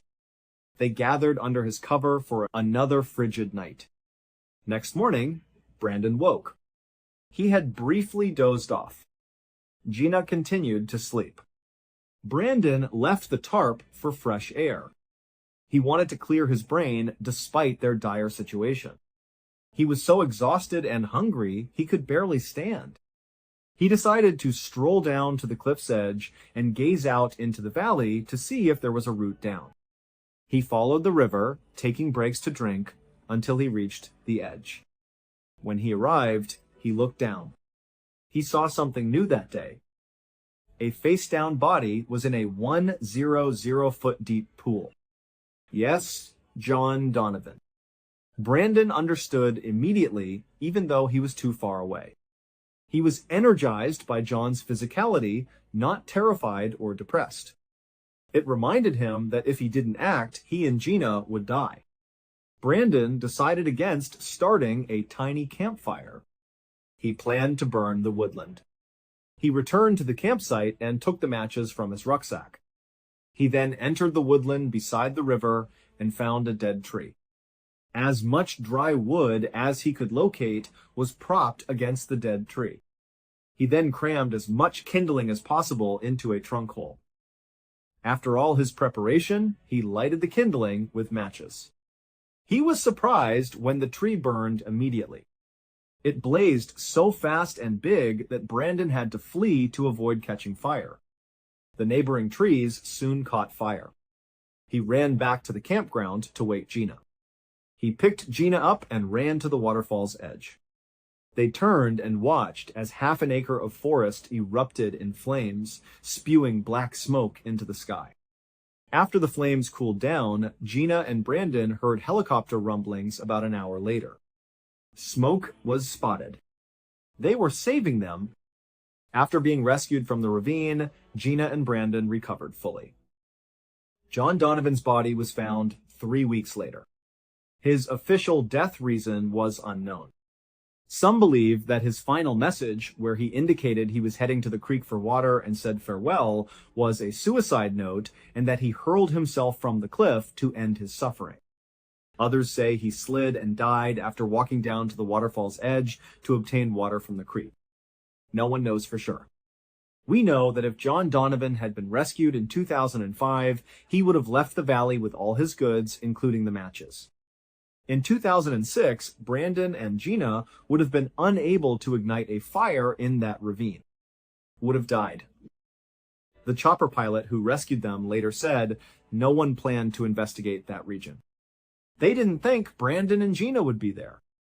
They survived only because of that fire. John Donovan is responsible for their lives, the couple alleged. John's funeral was in Virginia on the 11th of July, 2006. About 80 individuals attended. Most of them were club hiking buddies. they poured onto John's burial lawn after the service. Lynn Paget, who trekked the first 100 miles of the Pacific Crest Trail with John, strolled around the gathering as bagpipes played Amazing Grace. He gave out crimson solo cups with a little of John's preferred whiskey. Lynn gave a touching eulogy at his friend's grave after making sure everyone was drunk. He informed the gathering that he misses John and thinks of him often. He dreams the same thing at night. He's hiking along a brook. After walking around the stream bend, he notices a green tarp. He expects John. He shouts, "Hey, comrade!" "Hey, comrade," and walks to the tarp, only to find John gone. A tarp, pack, and shoes on a rock are all that's left. Brandon and Gina stayed together after the incident, but they split 2 years later. Many thanks for viewing. Comment your thoughts about today's episode. And remember, you can binge on our true crime playlist right now. Till next time. See you. On the morning of the 4th of August, 1998, a 49-year-old woman named Charlotte Waits was rushing around her kitchen in Lynette, Alabama. She reached past her husband, Barry, who was busy washing the last of the breakfast dishes at the sink, and she grabbed a clean coffee mug from the cupboard. It was a Tuesday morning, and just like any other Tuesday, they were both getting ready for what they knew would be busy days at work. Charlotte was a well-respected school administrator for the local district, and Barry was the acting mayor of their small town, a tight-knit community of about 9,000 people where everyone seemed to know everyone else. As Barry dried his hands and left the sink to go grab his briefcase from the dining room table, Charlotte, who was pouring herself a cup of coffee, reminded him about her schedule. She had a hair appointment later that morning, and she also wanted to let him know she'd probably be home later than usual. The reason was she had a difficult meeting with her attorneys that afternoon. You see, Charlotte was unfortunately in the middle of a tense and complicated legal battle. The battle was with her own cousin, a man named Wayne, and it was all over the inheritance from her late uncle's will. The uncle had been quite successful and had left a lot of valuable land directly to Charlotte. But her cousin Wayne believed that he deserved a piece of that land too. So he was formally contesting the will, and today was the day that Charlotte, Wayne, and their respective lawyers were all scheduled to meet and try to hash things out once and for all. Barry turned to Charlotte and asked if she had decided what she was going to say at this meeting. Had she made up her mind about what to do? Charlotte just shook her head and said no, she was still thinking it over. She knew deep down she didn't want to just give up the land her uncle had specifically left to her. But at the same time, she hated the idea of tearing her family apart over money. It just wasn't worth it to her. Barry walked over to where she was standing, and he put a reassuring hand on her shoulder. He told her that whatever happened, no matter what she decided, the family would get through it together. He gave her a quick kiss on the cheek, grabbed his briefcase, and then he left for work. Once Barry was out the door, Charlotte finished her coffee and left the kitchen. She walked up the stairs and knocked gently on the bedroom door of her 17-year-old daughter, Kara. As soon as her knuckles rapped against the wood, Charlotte heard a low groan from inside the room. She opened the door, just a crack, and peered inside. She found Kara curled up in bed, looking very tired and very pale. Charlotte knew this wasn't just a case of a teenager trying to get out of going to school. The reason Kara looked and sounded the way she did was because she was pregnant and she was dealing with some pretty severe morning sickness. Now, to be honest, Charlotte was not at all thrilled about her 17-year-old daughter being pregnant. But what made it even worse for her was that she absolutely could not stand Kara's boyfriend, a young man named Dave Reed. In Charlotte's eyes, Dave was nothing but trouble. He drank too much, he was constantly getting into minor scrapes with the law, and he was just not the kind of person Charlotte wanted her daughter to be with. At one point, before Kara was pregnant, Charlotte and Barry had actually forbidden her from seeing Dave. They had laid down the law and told her you cannot date him anymore. But in secret, the two teenagers had continued to see each other. And now, Kara was pregnant. So, Charlotte couldn't help but feel a deep sense of disappointment in her daughter's choices. But she also knew, more than ever, that her daughter was going to need a lot of support from her, not just to finish high school, but also to navigate the challenges of being a teen mom. So, for the time being, Charlotte was just trying to keep the peace. With that in mind, she stepped into the bedroom and softly asked Kara how she was feeling. Kara just kind of shrugged from under the covers and said she was okay, just a little nauseous. Charlotte was sympathetic and nodded. She walked around the room, tidying up a little bit as she spoke. Then she reminded Kara that her older sister, Heather, was coming home from college that night. She said it would be really nice if they could all have dinner together as a family. Kara told her that she did have a babysitting job that would take up most of the day, but she promised she would be home in time for dinner. Charlotte was pleased to hear that. She told Kara she would see her later that night, said goodbye, and then explained that she had to get going to work herself. So Charlotte left the bedroom, went back downstairs, grabbed her purse from the entryway table, and headed out through the garage to her car. Later that same morning, around 11:30, Charlotte's car was driving back down her quiet residential street, heading toward her house. She lived in a respectable, upper-middle-class neighborhood where pretty much all the neighbors knew each other by name. Historically, crime had been very low in the area. Although it was true that recently there had been a string of robberies nearby, which had put some of the residents on edge. But for the most part, Charlotte and her family always felt safe in their home. Charlotte was having a pretty hectic day. She'd had a very busy morning at work, then she'd gone to the salon for her scheduled haircut, and pretty soon she needed to get back to the office for a few more hours before her big afternoon meeting with her cousin Wayne and all the lawyers. The thing was, Charlotte never really liked how her hair looked immediately after leaving the salon. She always felt it was a bit too styled. So she wanted to make a quick stop at her house to restyle it herself before heading back to work to finish up her day. She pulled her car into the garage, got out, and ran inside the house. She went straight upstairs to the master bathroom. And just as she was plugging in her blow dryer, she heard a door open downstairs. The sound surprised her. She thought Kara was already off at her babysitting job, and Barry almost never came home for his lunch break. So she set the blow dryer down on the counter and went to go see who it was. A few hours later, around 4:30 in the afternoon, Charlotte's 21-year-old daughter Heather pulled her car up to the house. She had just arrived from her college, which was located a few towns away, and she was really excited to see her parents and her sister when they all got home from work that night. But as Heather parked her car in the driveway, she noticed something a little odd. She saw that the main garage door was wide open, and her mom's car was parked inside. This surprised her because when she had spoken to her mom on the phone the day before, Charlotte had specifically said she probably wouldn't be home until around 6 o'clock that evening. But Heather didn't think too much of it. She just figured her mom's plans had changed. So she grabbed her laundry hamper and a couple of big grocery bags filled with her belongings out of the back seat of her car.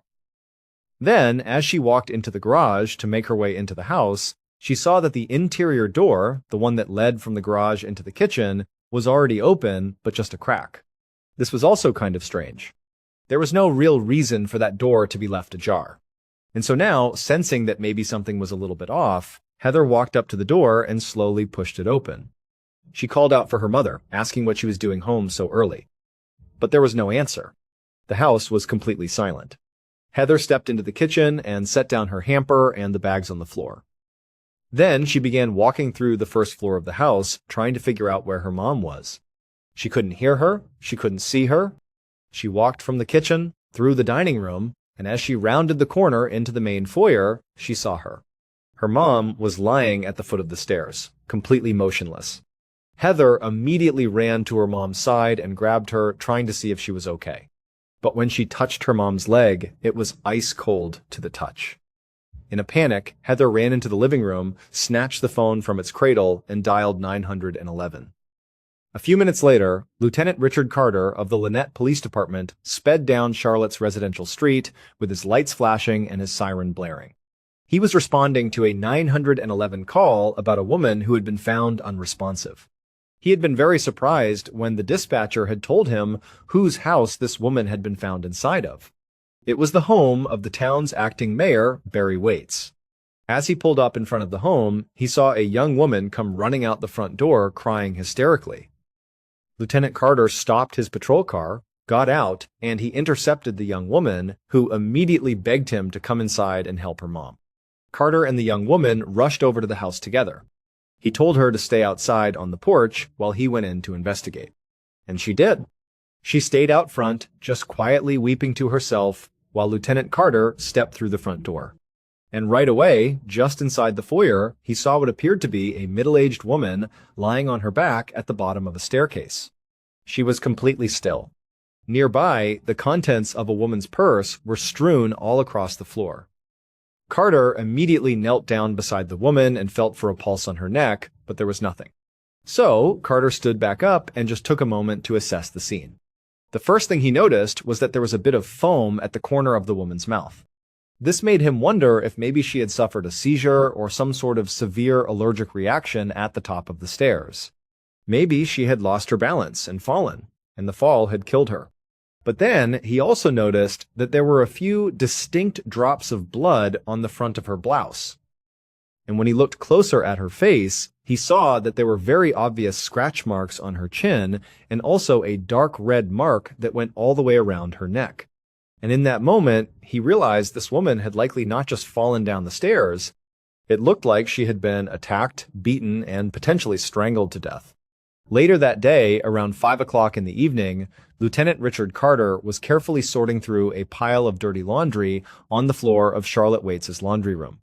For the past half an hour, he and his team had been scouring the crime scene for any possible clues, and now he was holding 2 white towels that were dotted with reddish-brown spots. They looked like blood that had just begun to dry. He called over a forensics officer and told him to bag the towels as evidence. He couldn't be sure yet that the blood even belonged to Charlotte, but if it did, it could be a very important clue. After searching the entire house, Carter actually had a pretty strong theory about what had happened to Charlotte. There were no signs of forced entry anywhere. The television and other valuables were all still in their proper places. Charlotte's purse had been dumped out on the floor just a few feet away from the stairs, but all of her cash and her credit cards were still inside her wallet. So Carter did not think this was a simple robbery gone wrong. He thought that maybe the killer had just dumped out the purse at the very end to try to make it seem like a robbery, but it was a very weak attempt. This did not look like a robbery at all. What this seemed like, at least to Carter at this point, was that Charlotte had been intentionally killed by somebody that she knew. But just then, Carter heard a commotion coming from near the front door. He went to go see what was going on, and he saw a man out on the doorstep who was literally being physically held back by 2 of his forensics officers. After a second, Carter recognized who it was. It was the town's mayor, Barry Waits, the victim's husband.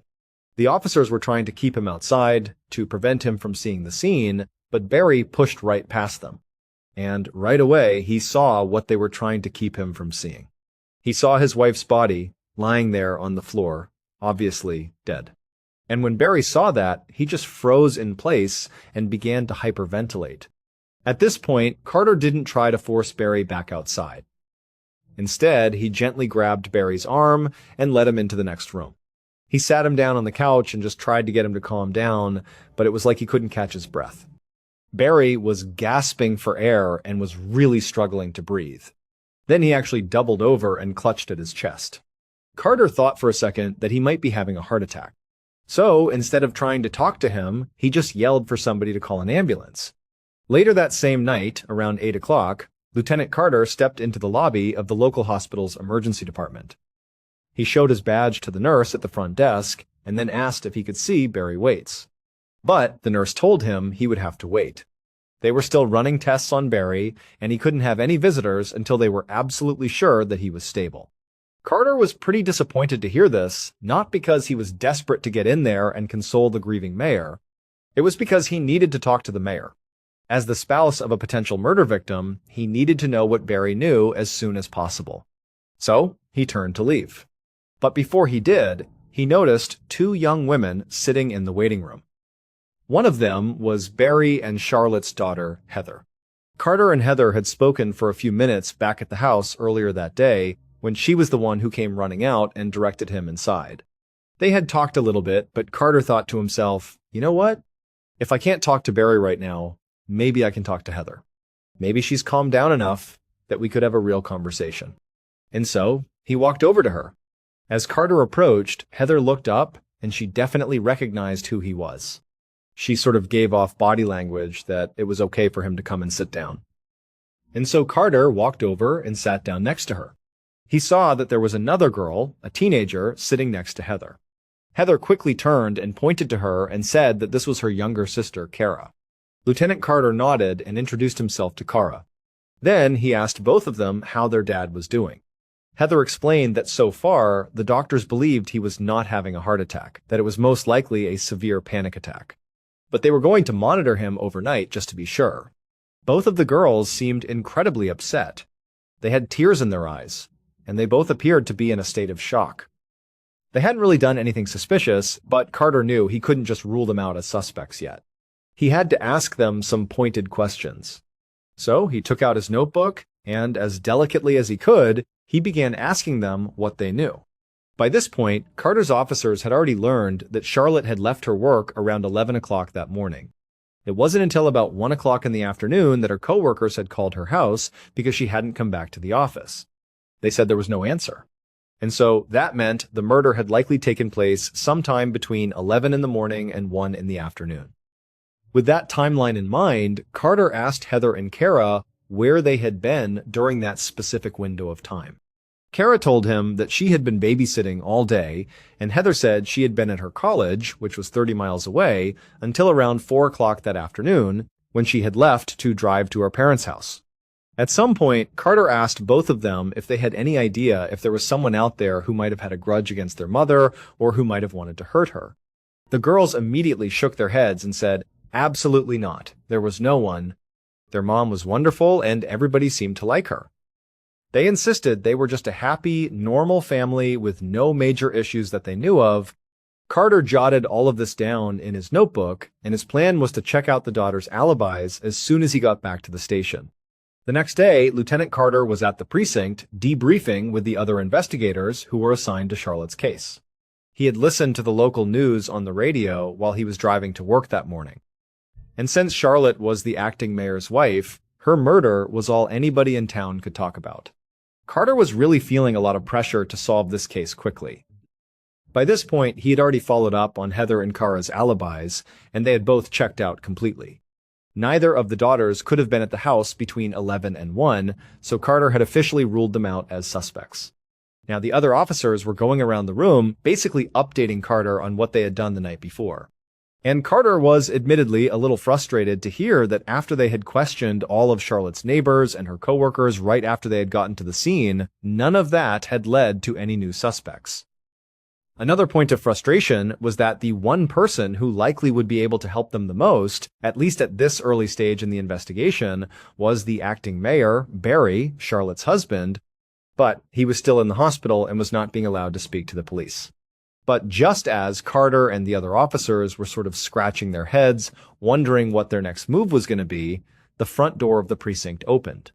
And who walked in but Barry Waits himself? A few minutes later, Lieutenant Carter and Barry were sitting in Carter's office. Barry said he had just been released from the hospital. They had determined that his heart was fine and that he had indeed just had a severe panic attack. So, as soon as he was out of the hospital, he had come right over to the police station to see what he could do to help with the investigation. Carter asked Barry to walk him through what he had done the previous day, the day that Charlotte was killed. Barry said that on top of being the acting mayor, he was also the head of the local National Guard armory, and he had been attending to business at the armory all day. He did say that he had left at some point to get a haircut, maybe mid-morning, but the barbershop had been closed, so he had gone right back to work. And he had stayed there until around 4:30, when he got a panicked phone call from his daughter Heather, telling him their mom was unresponsive in the house. As Barry spoke, Carter was primarily just looking at Barry's hands and his arms. He was looking for any scratches or cuts or bruises. The running theory, based on what they had seen at the crime scene, was that Charlotte had put up a fight against her attacker before she was killed. And so presumably there should be wounds of some kind on the attacker, most likely on their hands and arms. But as Carter stared at Barry, he could see no visible injuries at all. And also, Barry's story seemed very linear, very simple, and he seemed very earnest about it and eager to help. So, Carter couldn't just jump to conclusions and assume that Barry was telling the truth and that he wasn't a suspect. But Carter's first impression was that Barry was being honest. At some point, Carter shifted the conversation and asked Barry if he had any idea who might have wanted to hurt his wife. And Barry said, yes, he did. He said there were actually two people who would definitely benefit from Charlotte being dead. He explained that the first person was a guy named Dave Reed, who was their daughter Kara's boyfriend. He said that he and Charlotte had tried to stop Kara from seeing this guy because he was a bad influence, but the teens had kept sneaking around, and eventually Dave had gotten Kara pregnant. So Barry wondered if maybe Dave had gone over to the house to sort of confront Charlotte, to maybe demand to be able to see Kara, and things had gotten out of hand. Carter grabbed a pen and he wrote down Dave's full name. Then he asked about the second person who had been a problem for Charlotte. Barry explained that his wife and her cousin, Wayne, were in the middle of this contentious dispute over an inheritance. In fact, he said, Charlotte had been scheduled to meet with Wayne and their attorneys on the very same day that she was killed. And when he heard this, Carter sat up straight in his chair. He thought to himself that the timing here could not possibly be a coincidence. The cousin was suddenly his top suspect. The following day, Carter walked into an interrogation room at the Lynette police station, and he sat down across the table from two people, Wayne Rice and his attorney. When Carter had called Wayne to set up this meeting, Wayne had responded by saying he would not say a single word without his lawyer present. And this had immediately made Carter pretty suspicious. During that very brief phone call, Carter had never even suggested to Wayne that he was a suspect in his cousin's murder. So when Carter sat down with Wayne and his lawyer, he leaned right in and started to grill him.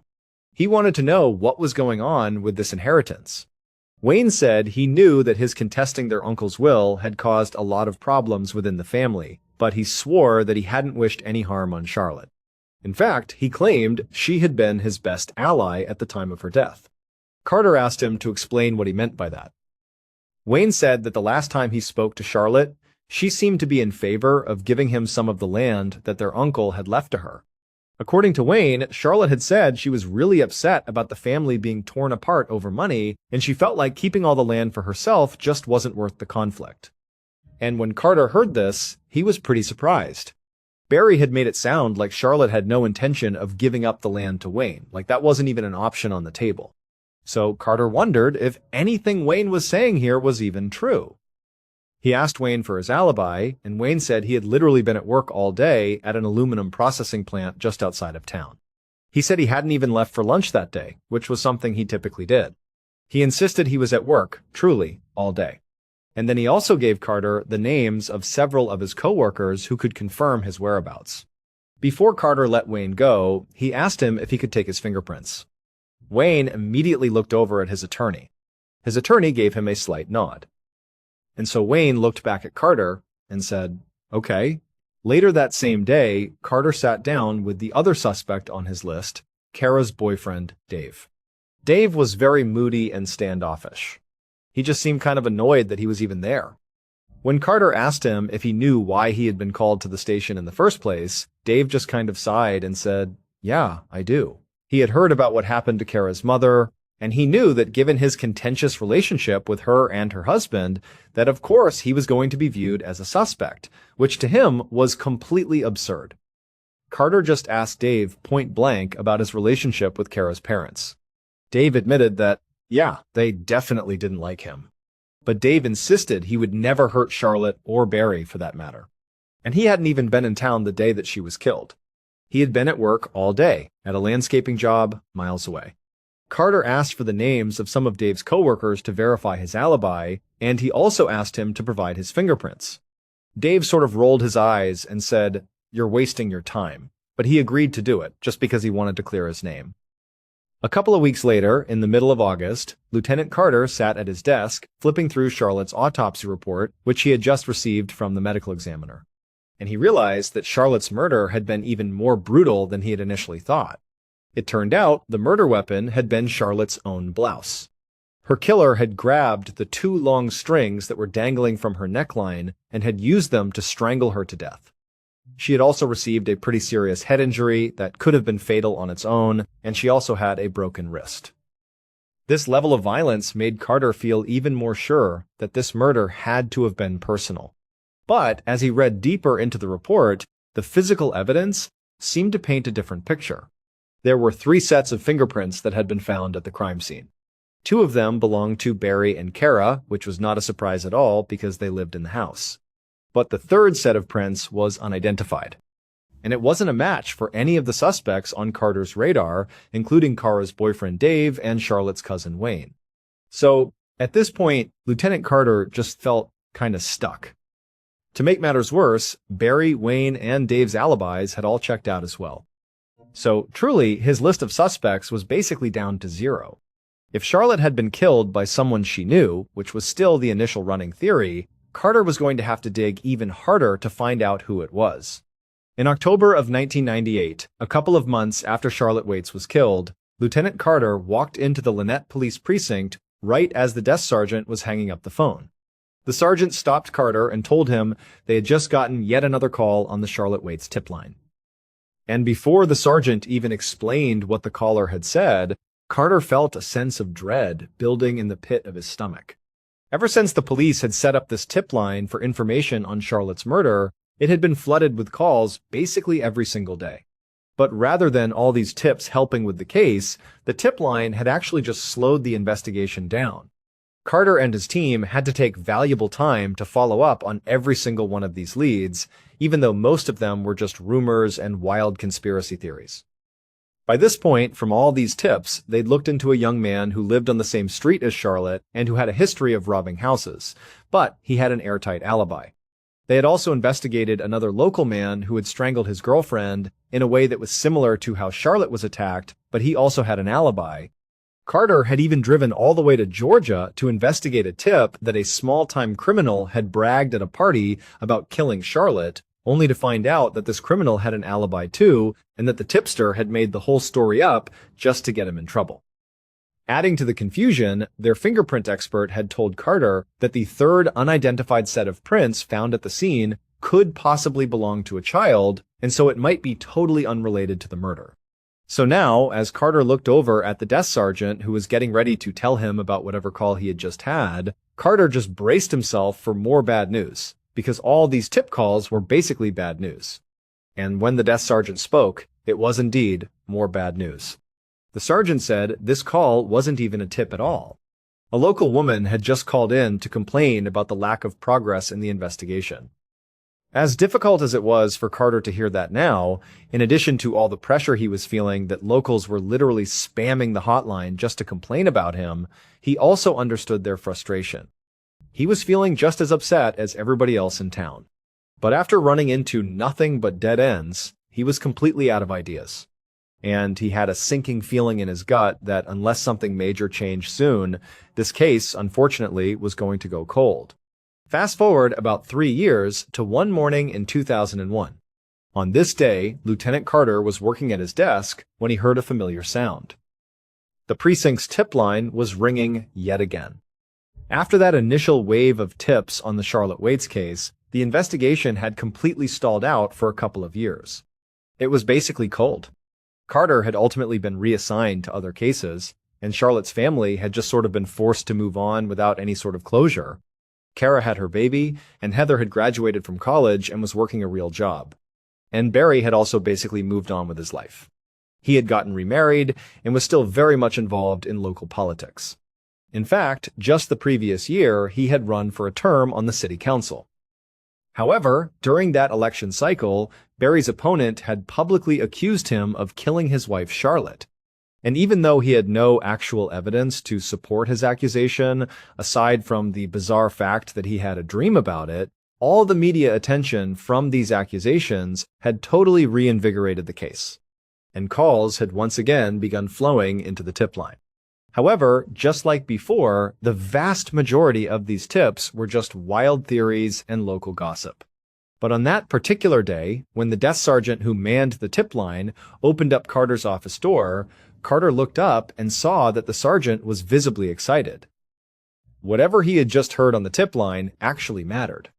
And before Carter could even ask him what he had heard, the desk sergeant said he had just spoken to 2 tipsters who clearly had some real information that they wanted to share, information that was going to blow this case wide open.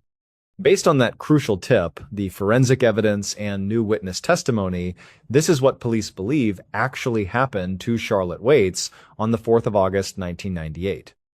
Around 11:30 in the morning, the killer pulled up outside of Charlotte's house, and right away, they recognized Charlotte's car parked in the garage.